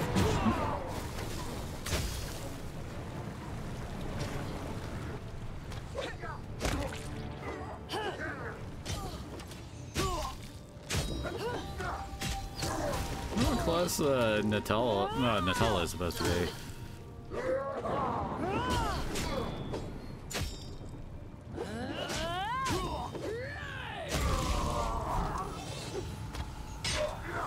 Oh, come on. How many waves does this fight need?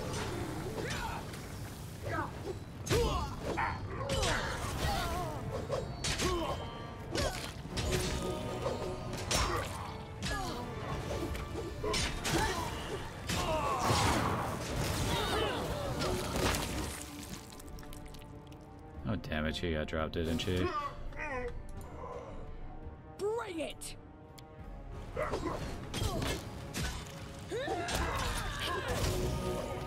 Oh, okay. Well, she finished it off there. Let's try this way.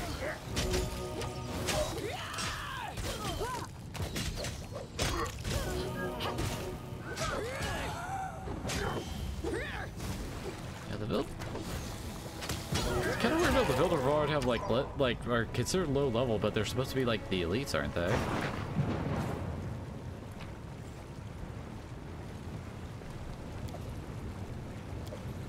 Builder Robin, whatever.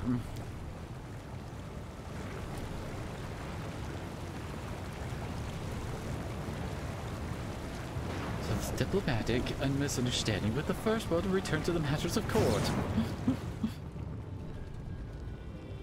Man, I prefer brawling with the First World to brev in politics.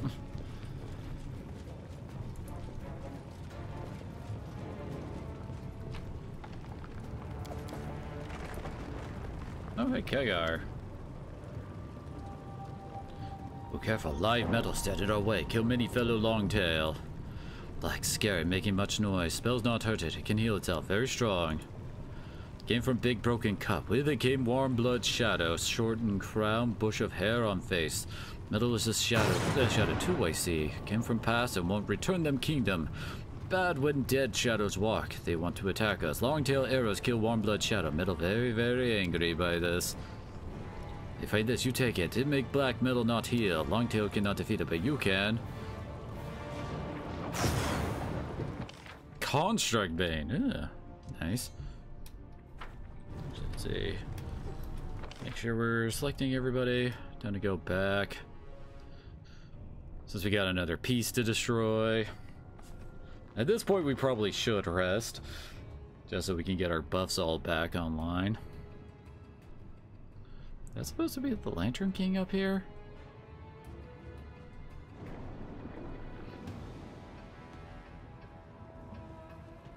I wonder how much of, like, what the exact effect of the, like, destroying the apology is.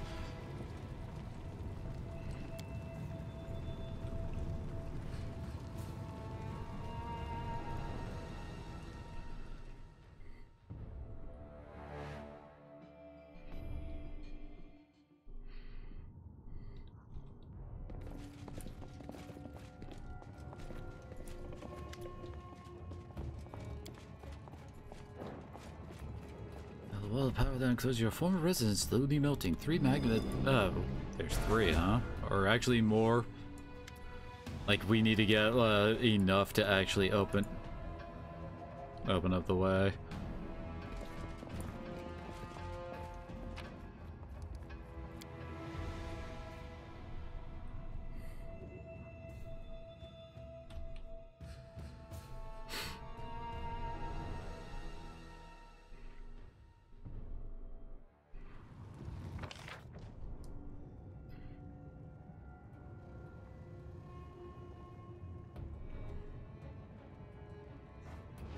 Did we go over here? No, I don't think we did.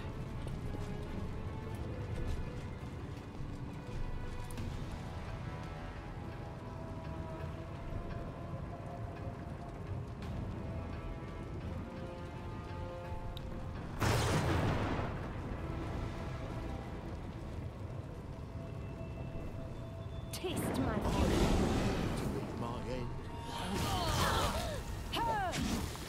Sure, I have more freaking ancient willow whips. So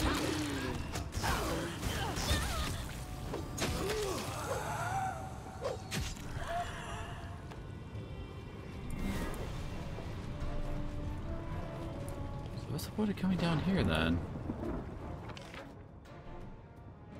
Does doing that allow us to get access to over here?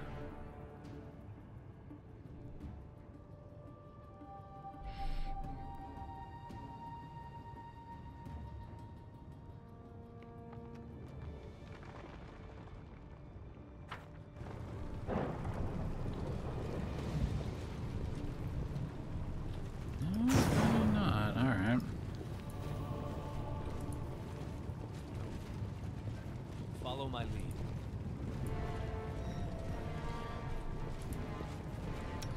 There's really not a good day to be a red shirt.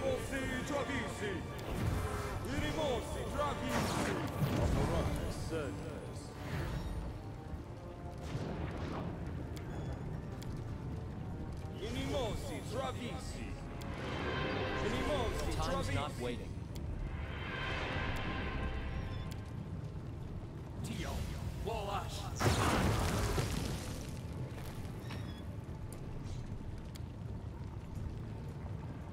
Hopefully the storyteller like follows along behind us for after some of these sections, otherwise it's gonna be a bitch to actually get him to destroy the rest of that damn cup.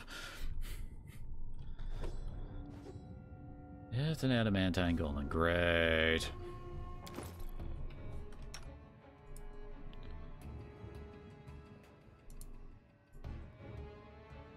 Where is that axe?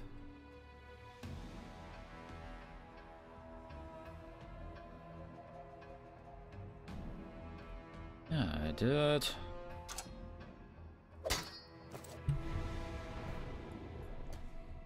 I need to concentrate. Becoming distracted leads to becoming dismembered. They'll never see me this. Running won't help you! That's vampiric shadow shield? The hell? Whoever made this thing's an asshole, that's for sure.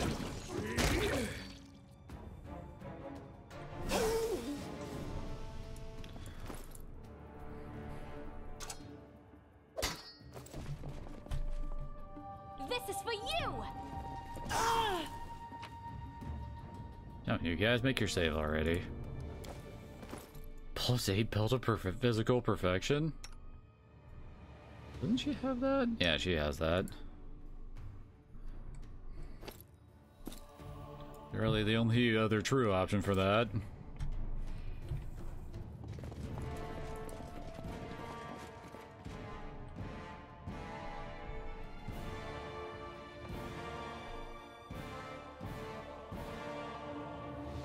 It does sound like that if we didn't help out Gigar in the Longtails and all that, we would have also had to fight a dwarf along with him. Oh, hey.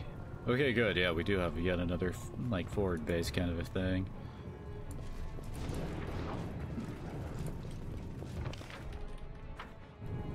Oh, hey, okay. I'll fight if I have Down better ones.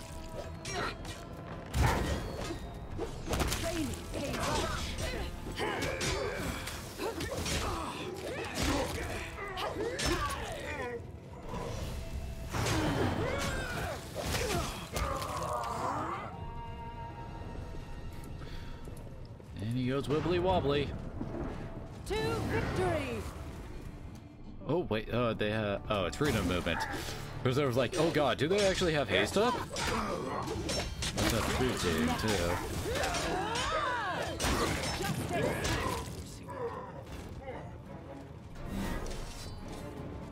We will prevail.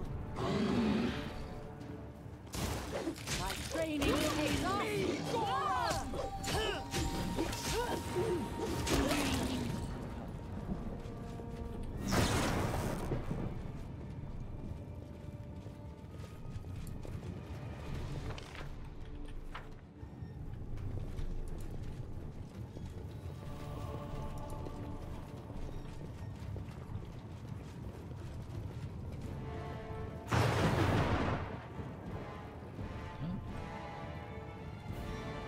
We aren't supposed to get up there.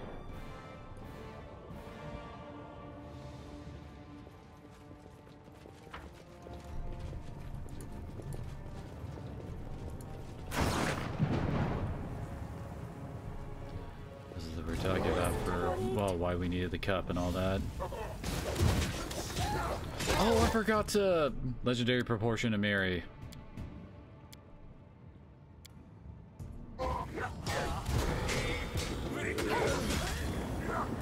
There we go.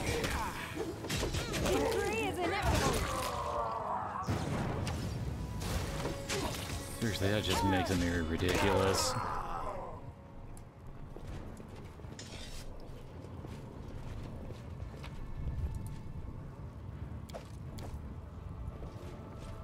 It's greater extend rod, huh?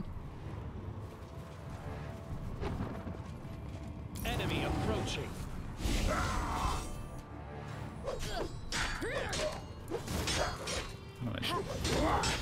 This should move back. Not sure who all is getting attacked here.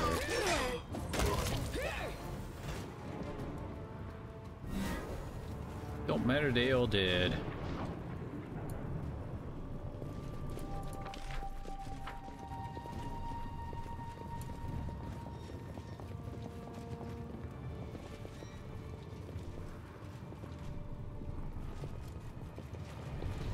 Hey.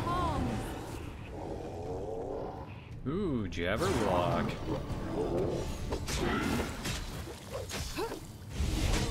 They burbling at us. Darvin's here?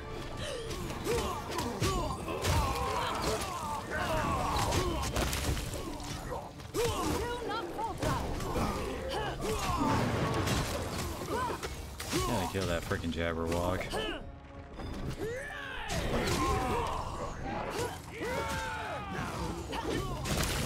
Let yourself open.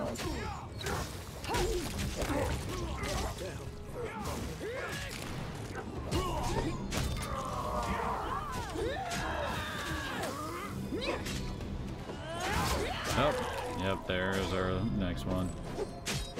Could be worse. And will be. Definitely will be.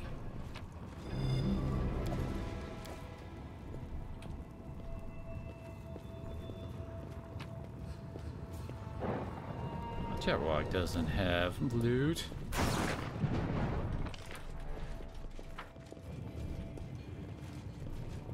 That is not far.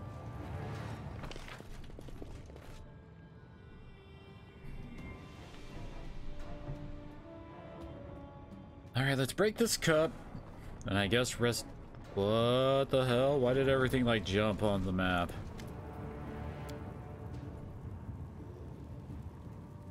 Alright, with the barrier around your castle will fall. The Lantern King will be waiting, ready to give you an audience.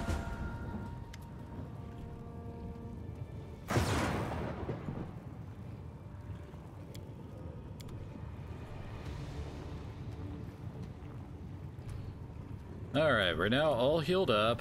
We have all of our spells together. Oh, she still actually has... We got magical investment lost a long ass time.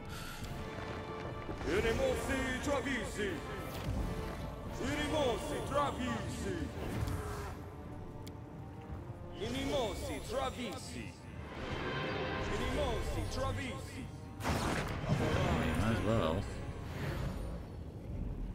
Ready for anything?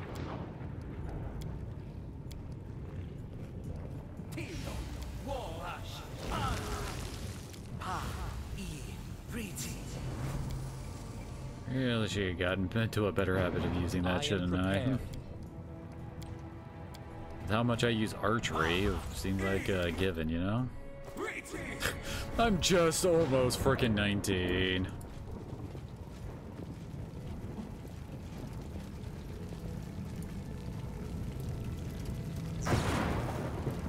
Oh, okay. Expecting like a fight out here.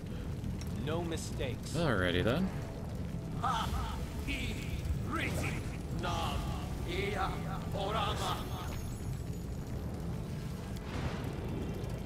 Does this hit? We're finally at the end?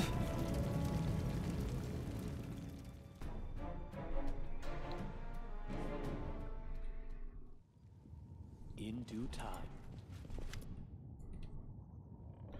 If it's its echo from the ceiling of the Ravit's throne room, the sound attracts the attention of old Remus slouching on the steps of the throne. Lifts up, shakes his head slightly as if displeased, but keeps silent. Nothing betrays the mask of deity in this hunchman. Still hiding behind masks, eldest. Isn't it time you cast them away? Words, words. How little value we attach to them, and how much they truly mean. But I've grown tired of words and prophecies. I will no longer predict chaos and death. Instead, I will show them to you, myself. Oh yes, the time has come! The time of fate and curses! Make this quick. He's a level 20 monk? Interesting. Wait. Yeah, he's chaotic neutral. Okay. I'm sorry, what?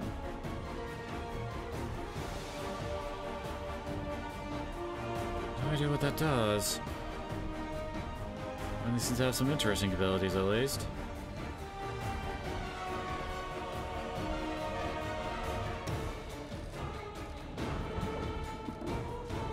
Let's see,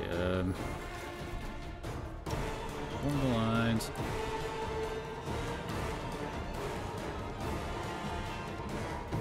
No, my Cloak of Chaos won't work.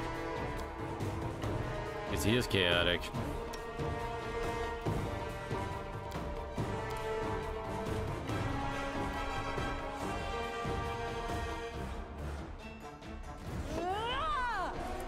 Wait, what's going on with my dude?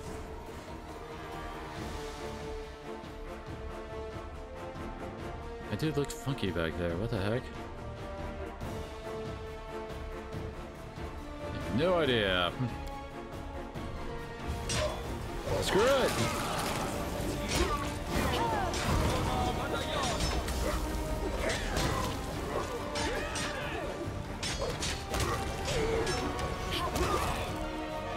Whoa. Don't go into the deadly earth.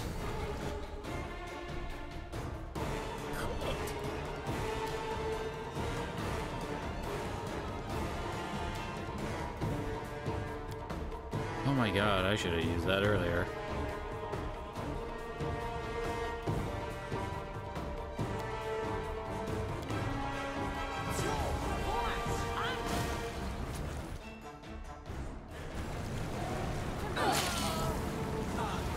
Okay, here he comes. Oh, did he he dispelled us. Interesting, alright.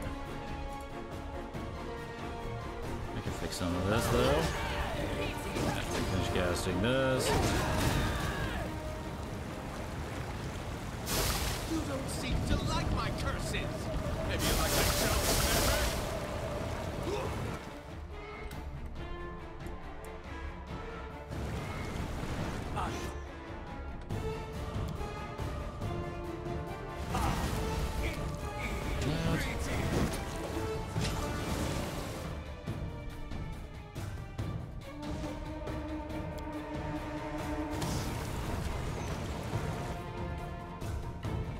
Cool off.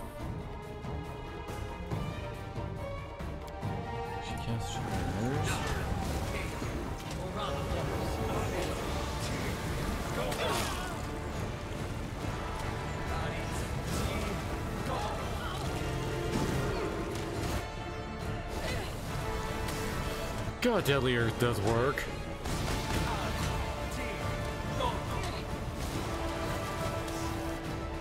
Oh, no, Amiri, no. Oh, wait. Wait, is that a effect that tells you to do that? It's for due to concealment. What the heck is Nyrissa doing back there?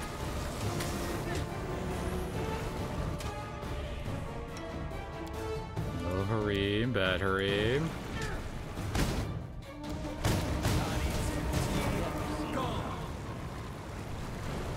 The time for laughter is past. It's the hour of hunting and chaos.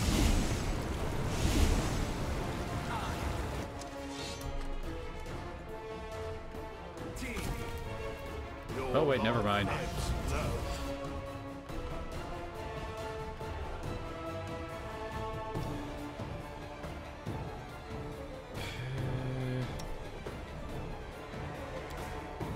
Go for a freaking haste again. You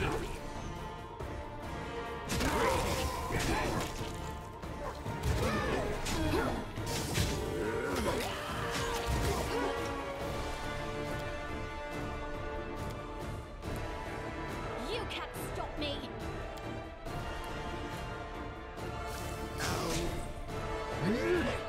Not you change into the icon for that.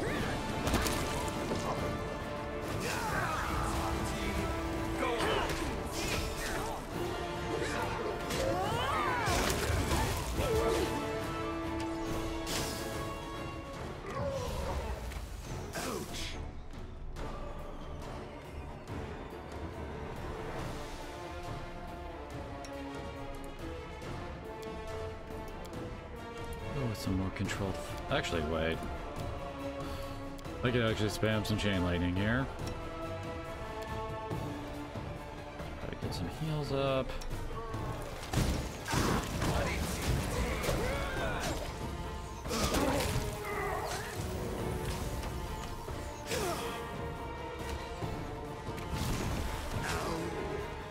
Wait, I'm casting storm. That's not chain lightning. Whoops.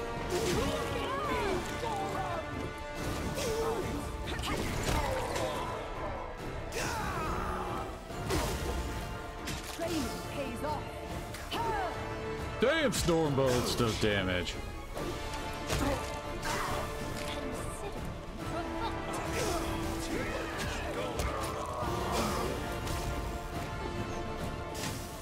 Oh, okay.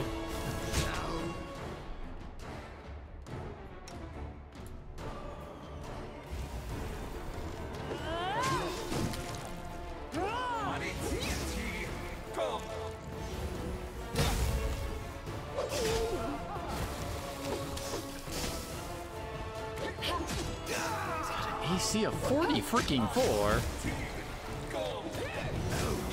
Really not a fan of Hareem, just trying to heal everybody over there.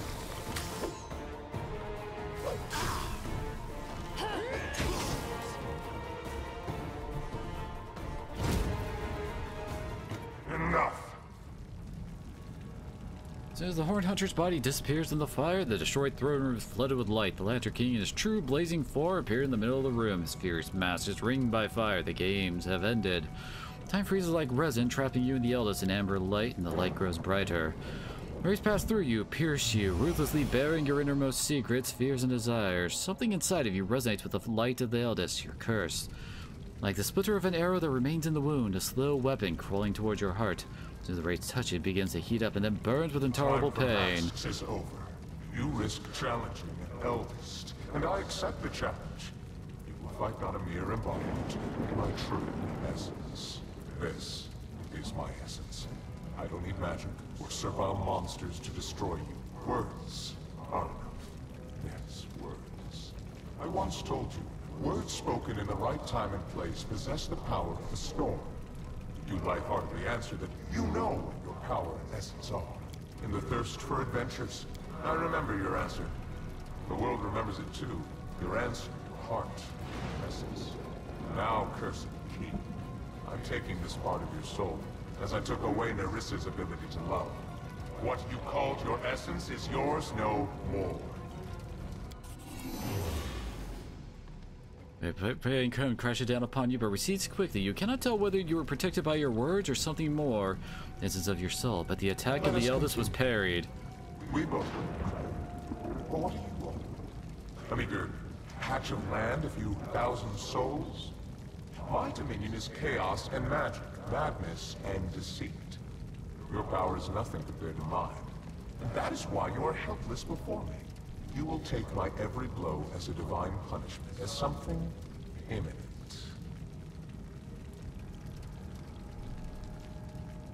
Yes, I'm going to my...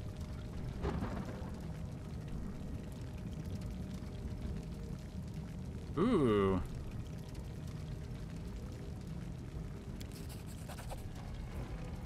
The great power and the knowledge, it wraps you in an invisible veil and protects you from the eldest blow. You feel fury, but you know that it's not divine wrath, but the emotion of an ancient being, mighty, but not almighty. Think of me, cursed king. Do you see me as a villain or a simple joker? In truth, well, everyone can see the truth. Being an eldest means being one of the many strings that hold the world in place. Being an eldest means being such a vast and self-sufficient value that one's equals become strangers and one's inferiors are entirely insignificant. I am an eldest. Laughter, guile, transformation, that's what I am. Being what I am, I will let you feel a modicum of my loneliness. I will take away your pillar of strength.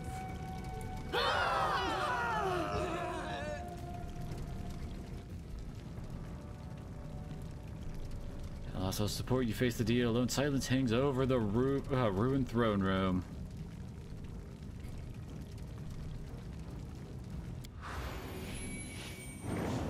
Light flashes away. Frightened like a living creature, the blistering metal of the curse cools. It still hurts, but the pain is no longer unbearable. Then before the eldest is before a living blazing star, and he looked at you as if he's seeing you for the first time. You can play with words. Let us see if you can withstand the heat of my fire. I'm not afraid. Okay. Damn, you took away all of our buffs again. What's this? Okay. Well, that's a nice win, I guess.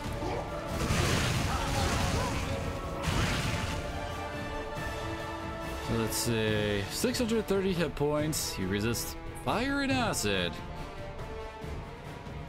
Oh boy. Of course he has ridiculous saves.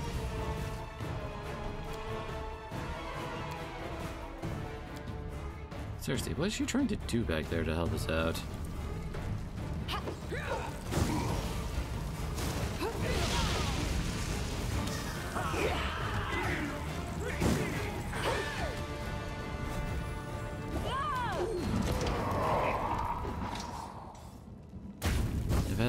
A star die. Spots of cold, lifeless darkness cover the fiery form of the Lantern King, glowing and devouring it with a dull moan settling into the ground, a cold cloud of coal black dust.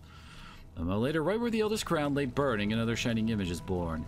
It grows glowing, turning into a familiar silhouette wearing a crown. What a refreshing feeling. I don't remember sensing it for 1,000 millennia. The King freezes, his light flickers strangely, and his mask begins to change with incredible speed. One breath, and you are looking upon a horrible grimace of wrath. Another breath, and it's replaced with playful astonishment. Another, it's the mask of a fatherly What's care. Next? How will you end this story? Listen, I know a good ending. Elegant and refined. The hero defeats a deity in battle. Impressed, it grants the victor power and immortality. The hero enters the chambers of the deity to become his champion and herald, eternal, powerful, equally glorified both in the first world and in Galarian. His kingdom healed from its wounds and flourished under the rule of the immortal champion. A beautiful ending, isn't it? And this legend is yours for the asking. Yeah, and I don't trust that for a second. Trust the laughing lie. Don't do this. Not after everything you and I have endured because of him. I can give you immortality and power, though not as much as the Lantern Kings. Perhaps we won't be able to stand against the eldest, but accept my gift and my patronage. And together we will make him pay for what he's done. How sad it is to hear you, Nihilissa. Thousands of years for nothing! You haven't learned a single lesson. Never learned to atone. But what do you say? That is easy. I will return your kingdom to Galarian and strengthen its connection to the First World. In their homeland, the Fae can endlessly return to life. I will give to you the same gift. So long as you remain an enclave of the First World, death within its borders will never threaten you. As for the prize... But what about the rest of the world? I'm offering you the position of a servant. Believe it or not, I am lonely. Divine power and immortality are a heavy burden. To accept it means losing all your friends and companions, but you can find allies and reliable assistance. This is what I'm looking for. A herald and a general with whom I can share eternity, and together we'll play 1,000 wonderful pranks and spread our power across the First World and further. What do you think? I can let my misguided protege go wherever she likes. Knowing her, I'm doubtful she will become a humble exile. I won't. I've come too far to go back. It might take me 1,000 years and thousands of deaths, but I will find a way to get back at you, eldest. I suggest we do not kneel. We are both cursed, you and I. So what? The curse can harm you only as much as affliction touches your kingdom. But now, with the eldest wounded and bleeding, his henchmen all slain, I can return your state to the material plane. It will heal its wounds, and so will you. I'll create a bond between you and the First World, granting you immortality. Just as the Lantern King. And what role in all this shall I play, Trust? The role of the vanquished. I know you will hardly accept a defeat, eldest. You may try to attack us again, but we defeated you once. And we will do it again if we must. I'm ready to fight you. Kinda like going with this option. As you speak, silence falls deep as the chasm. Light pours out from the eyes of the Lantern King's mask. Still the mask of paternal care, though you do not mistake that for what lies behind it. This performance has run its course. It would be unwise to continue. Besides, I have no love of dying, returning to life. My fellow eldest are very good at playing especially intricate pranks at that exact moment. You were cursed by my will. By my will, you are now free from the curse. May shackles be broken, fetters be loosened. What's been stolen will be returned. What's been divided will be made whole again. I say farewell, and release your kingdom to the material plane. Go, be glad of your ordinary mortal life. Forget the gods of the First World. Now they no longer concern you. Achievement unlocked, Flaming Crown.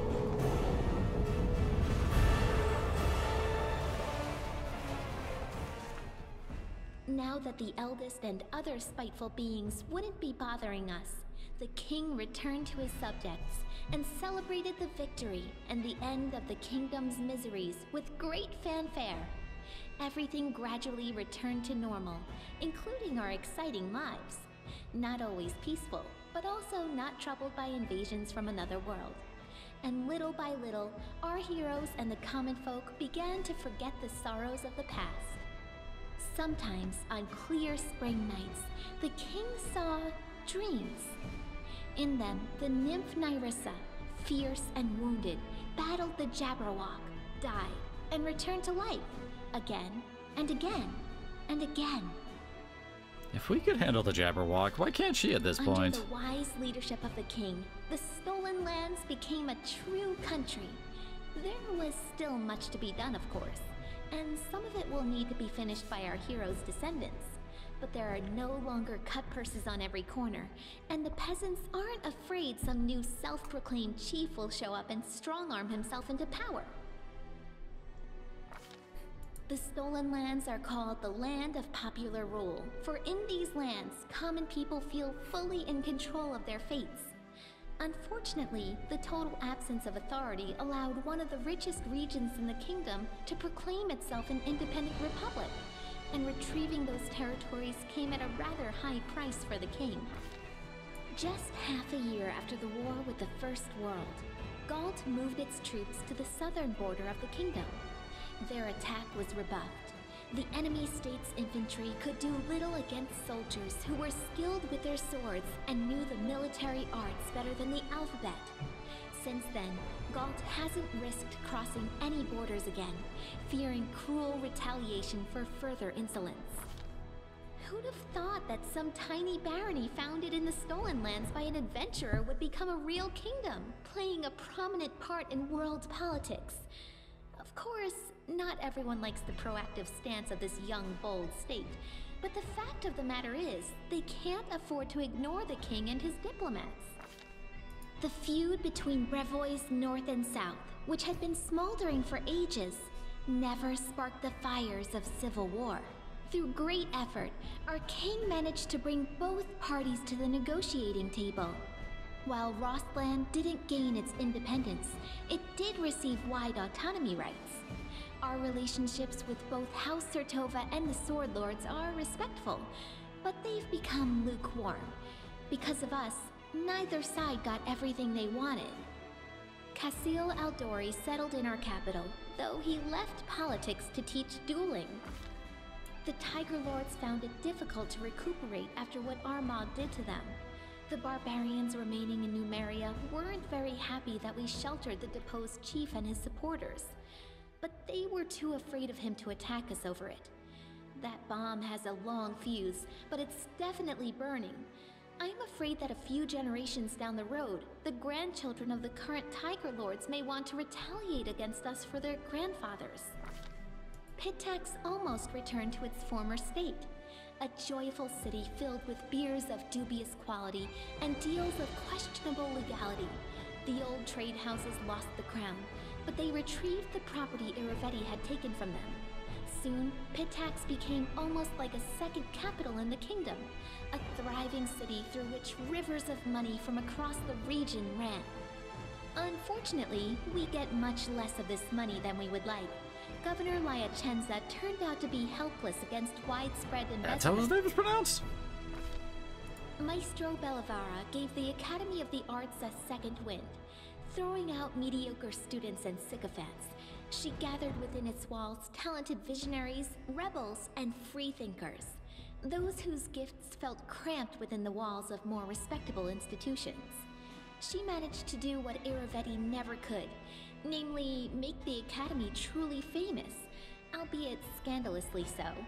And so what if, instead of odes to the king, the Academy releases sneering pamphlets and revolutionary leaflets? It only helps his reputation as a true patron of the arts. Trolls and kobolds, two of the most savage native peoples living in the Gnarl Marches, were completely exterminated in the region. The forest paths became much safer, and the peasants' cattle have stopped going missing. Damn, we went Goblin Slayer on their asses. After enduring so many storms and troubles, Varnhold eventually turned into a real city. So there's really a chance of failing that? I thought that was like one of the big, like, everything ends if you screw this up thing. The modest colony that almost vanished at the hands of an ancient lich turned everything around to become a thriving city with lively river trading. Agay, the Spriggan leader, learned a valuable lesson after surviving his meeting with the king and even regaining his tribe's home. Don't try to occupy seemingly empty settlements anymore. Instead, the Spriggans settled across Dunsword's wild borderlands and proclaimed it as their domain. Keeping the peace in a situation like that seems like the stuff of dreams, as evidenced by the occasional lost patrols and stolen cattle. Huh. Sounds like we probably should have killed him for a better ending. The empty caves beneath the old sycamore quickly became home to all kinds of disgusting critters. Giant centipedes being the most innocent and pleasant of them. Attempts have been made to clear out the caves, but it never takes long for something to take up residence again. In the end, the decision was made to block the entrances and burn the giant tree down, destroying the roots that held up the ceiling of the caves. Huh, wonder what the other options are, cause I mean, letting the kobolds live, well, that would actually not interact well with the Trobold ending. I don't know if the mice would have been all that much better. The trading post continues to thrive, attracting even more travelers. Much to its owner's displeasure, A small town is springing up around it. Despite Oleg's grumbling, he and his wife are well regarded by everyone, and Svetlana was even elected town chief. Jod remained loyal to the king to the end of his days, healing the sick and generously sharing his austere wisdom with anyone who wished to hear it, and some who didn't. Having fulfilled his duty to the ruler, Erastel's priest peacefully departed this world, surrounded by friends and disciples.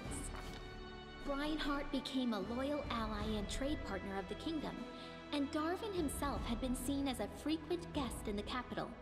The elegant monarch of the neighboring kingdom has broken many hearts at court. After his visits, many young guards and servants have been seen staring through windows, sighing wistfully about something. And I hope the money that the guy who made up Darvin was worth having this ending put in for him. The lizard folk of the Longtail tribe returned to live on the shores of Candlemere, but they couldn't return to their ancient way of life. Living alongside people, the lizard folk adopted their behaviors, habits, and even religion. More and more of the Longtail tribe pray not to the spirits of their ancestors, but to Erastil or Gorum. They even began to forget their original language. I hope someone writes down their songs and legends before they all sink into oblivion.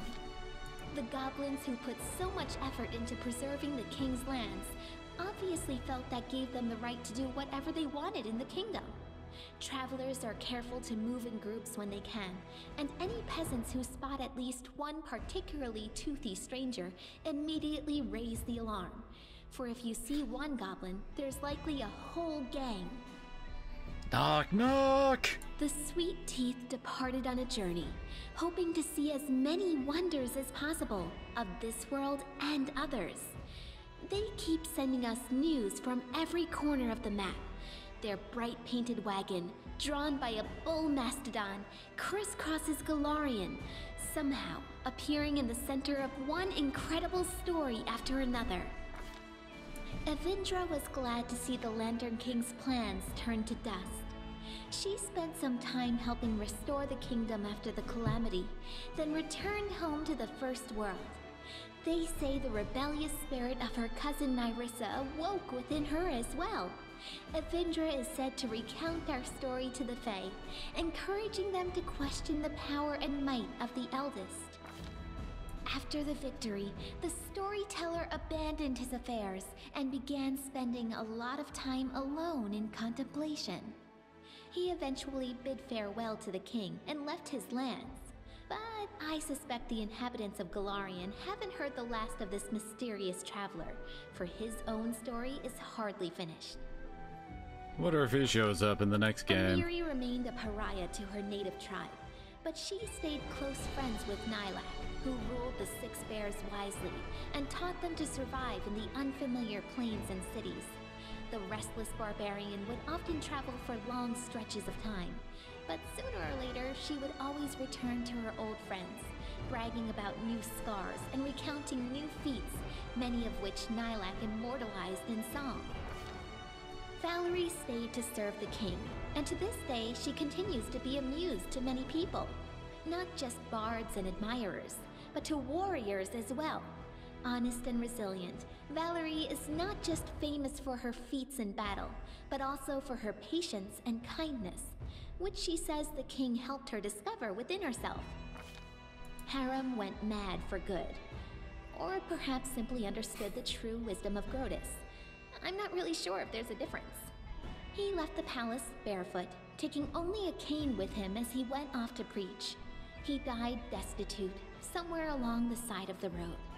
But they say you can still find a ghost with a disheveled beard along the kingdom's roads, mumbling something about the end of the world. And if something suddenly breaks in someone's house, people commonly say, Harem touched it. Jaethal spent some time at the king's court, but she then left to do whatever it was her new goddess required. She must have become a great inquisitor for Pharasma, as no one would know the ways of the undead and Urgathoa's cultists as well as a former undead cultist would. She was also seen in the company of Salim Godafar. It's unlikely the two became friends, being so different from one another, but it's a known fact that they worked together. Octavia didn't stay still for very long.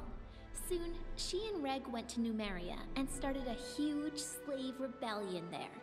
They didn't manage to destroy the Technic League, but to this day, slaves speak their names with admiration, and slavers with terror. Over the course of their journey, the two grew as close as ever, leaving their quarrels and resentments behind. After returning from Numeria, Octavia settled in her mother's house and became the king's advisor and loyal companion. Rigangar left for Numeria with Octavia to start a slave rebellion.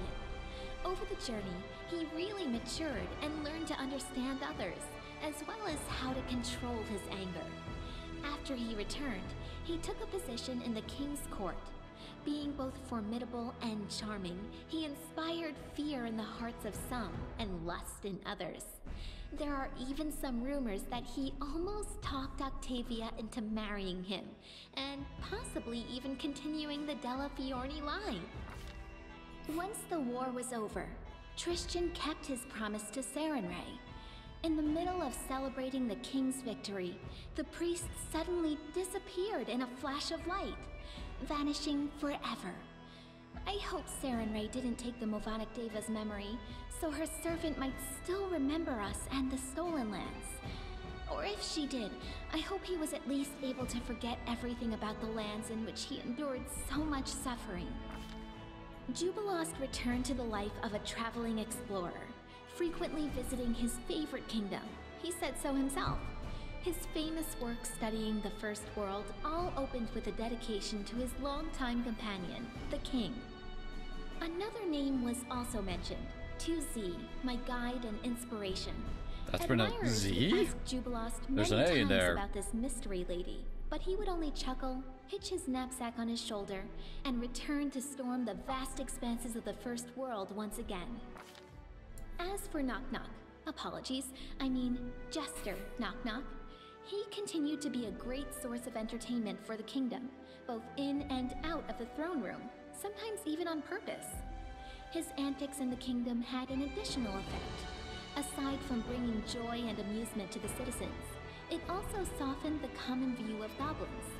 They even became welcome in the streets of the city, for a time. While he may not have become the hero he envisioned, Knock Knock did find himself and his inner strengths thanks to the king. If you should ever find yourself in the kingdom, be sure to seek him out. He'll gladly regale you with some new tale of adventure, one that will surely make you smile, whether our foolhardy, clumsy, well-intentioned goblin means to or not. Kalika did not remain in our lands for long. It's Kalika, alright. She never lost hope of discovering some news of her sister's fate, and the sorrow in her heart drove her to restless journey. One day, she left without saying goodbye. No one knows where, taking only the simple things she fled with from Kadira. Many years after, we received news of the sister's fate. As it turned out, Canera was killed by the Forefather, and her soul, after enduring terrible suffering, God damn it, Canera. was used to create a new she-devil. Somewhere on the roads of Galarian, this terrifying creature crossed paths with Kalika, but no one knows how this meeting ended. Despite all the woes that befell the country, our king remains a strong leader. Many noble houses from neighboring lands wouldn't hesitate to be related to him, and they regularly send a variety of marriage proposals. As for myself, the author of this book, Lindsay, who never chose a pretty nickname, I'm still here, inside my creation, within the Capitol Library. I live just like I always dreamed, surrounded by people and books, and not a day goes by without someone turning my pages. My story Is there a way to actually inspired save many Lindsay? others to take up the quill. My readers have written many beautiful books and poems, transporting prisoners of humdrum lives into worlds of endless fantasy. What more could I dream of? I hope, oh honored reader, that this story inspired some creativity in you, or at least offered some entertainment. In any case, it's time to set the final period.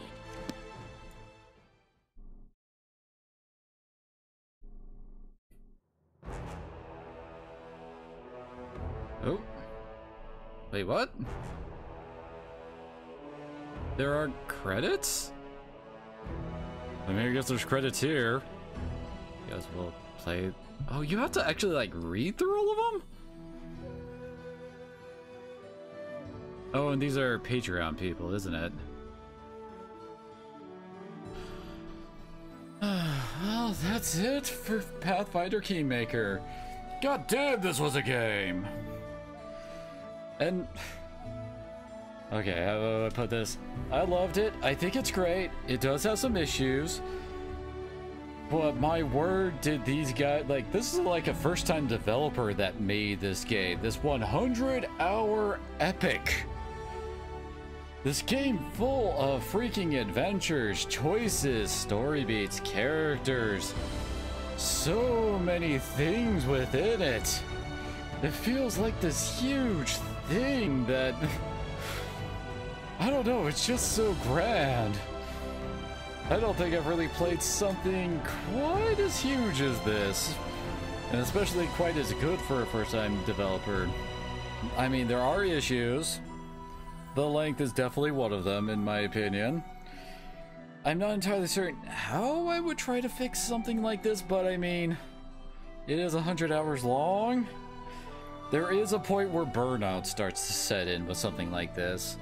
Maybe some of that is because we're, like, went so hard into this over time. I mean, we started playing, like, this took like a month to play through. So, yeah. And that's with, like, dedicated, like, every weekday playing this. And I didn't even get everything. There was definitely more that could have been done. But that is also to this game's benefit, I think, rather than its detriment. I mean, there clearly are a whole lot of branches to this giant-ass tree. And it also did feel good when everything did start to come together at the end. Like how, like, our choices with our group and, like, their personal stories and all that, we did actually get to, like, see how that, like, turned out for them. Like, and it also, like, had, like, a big bullet point at the end to say, oh yeah, since you helped these characters, they now are like this now, which is really good. And it also did do a good job of trying to feel like player agency was really, like, focused on. Like, some of the choices, like, back from when we were, like, first did, like, the tutorial stuff, like when we saved those people during the escape from the Eldori mansion. That actually came up, like, I want to say 80 hours later in the Iroveti part. That is actually pretty freaking cool. So yeah, there's some definite attention to detail here, and love and dedication, and just plain, like, desire to make some story told in this game. Which does make me excited for Wrath of the Righteous. That, I'm pretty sure that there's going to be some pretty amazing stuff over there too, if they manage to carry on with their dedication and, like, learn from this game and put it into the next one. What I understand, it actually is shorter than this game, so that's nice. Will make it going through it a lot easier, probably, hopefully. And that said, I'm still mixed on exactly what I'm going to be doing next. And I guess I should say that some of the difficulty curve was weird. There were some definite difficulty spikes, like Catalav's tomb. That was, like, the first point that made me just go, oh god, go down to easy so I can just get through this log. And same goes with the ending, but I'm also gonna attribute that to, like, the aforementioned burnout too. Although there are some parts of that where I'm just looking at this in abject horror, like, oh god, you had to have so many dice go your way in order to get through it. Like those freaking Onco rooms, where they just spam freaking prismatic spray over the entire room. That's just like a horror story waiting to happen. That is just like putting your life in the dice's hands and just praying to whatever you believe in that they will come up good. I mean, because, I mean, there is that one freaking prismatic ray effect that will send someone to another, like, plane permanently. Like, oh god, no. Just having that fail once would be just, like, a game ender for someone in another, like, in the actual, like, tabletop game. That is just freaking mean. But I guess with that, I guess we'll just leave it off with that. Let the credits play out, because these people's credits definitely deserve to be seen. So with that, thank you all for coming on out. And who knows what I'm playing next time? We'll see. Maybe I'll just try out the start of Wrath of the Righteous, see how it takes me. I've got like the Dead Space remake. There's Harvestella I still haven't managed to get to because, sweet Jesus, the past few months have been freaking nuts. So, who knows? I guess we'll all see. So, see y'all later.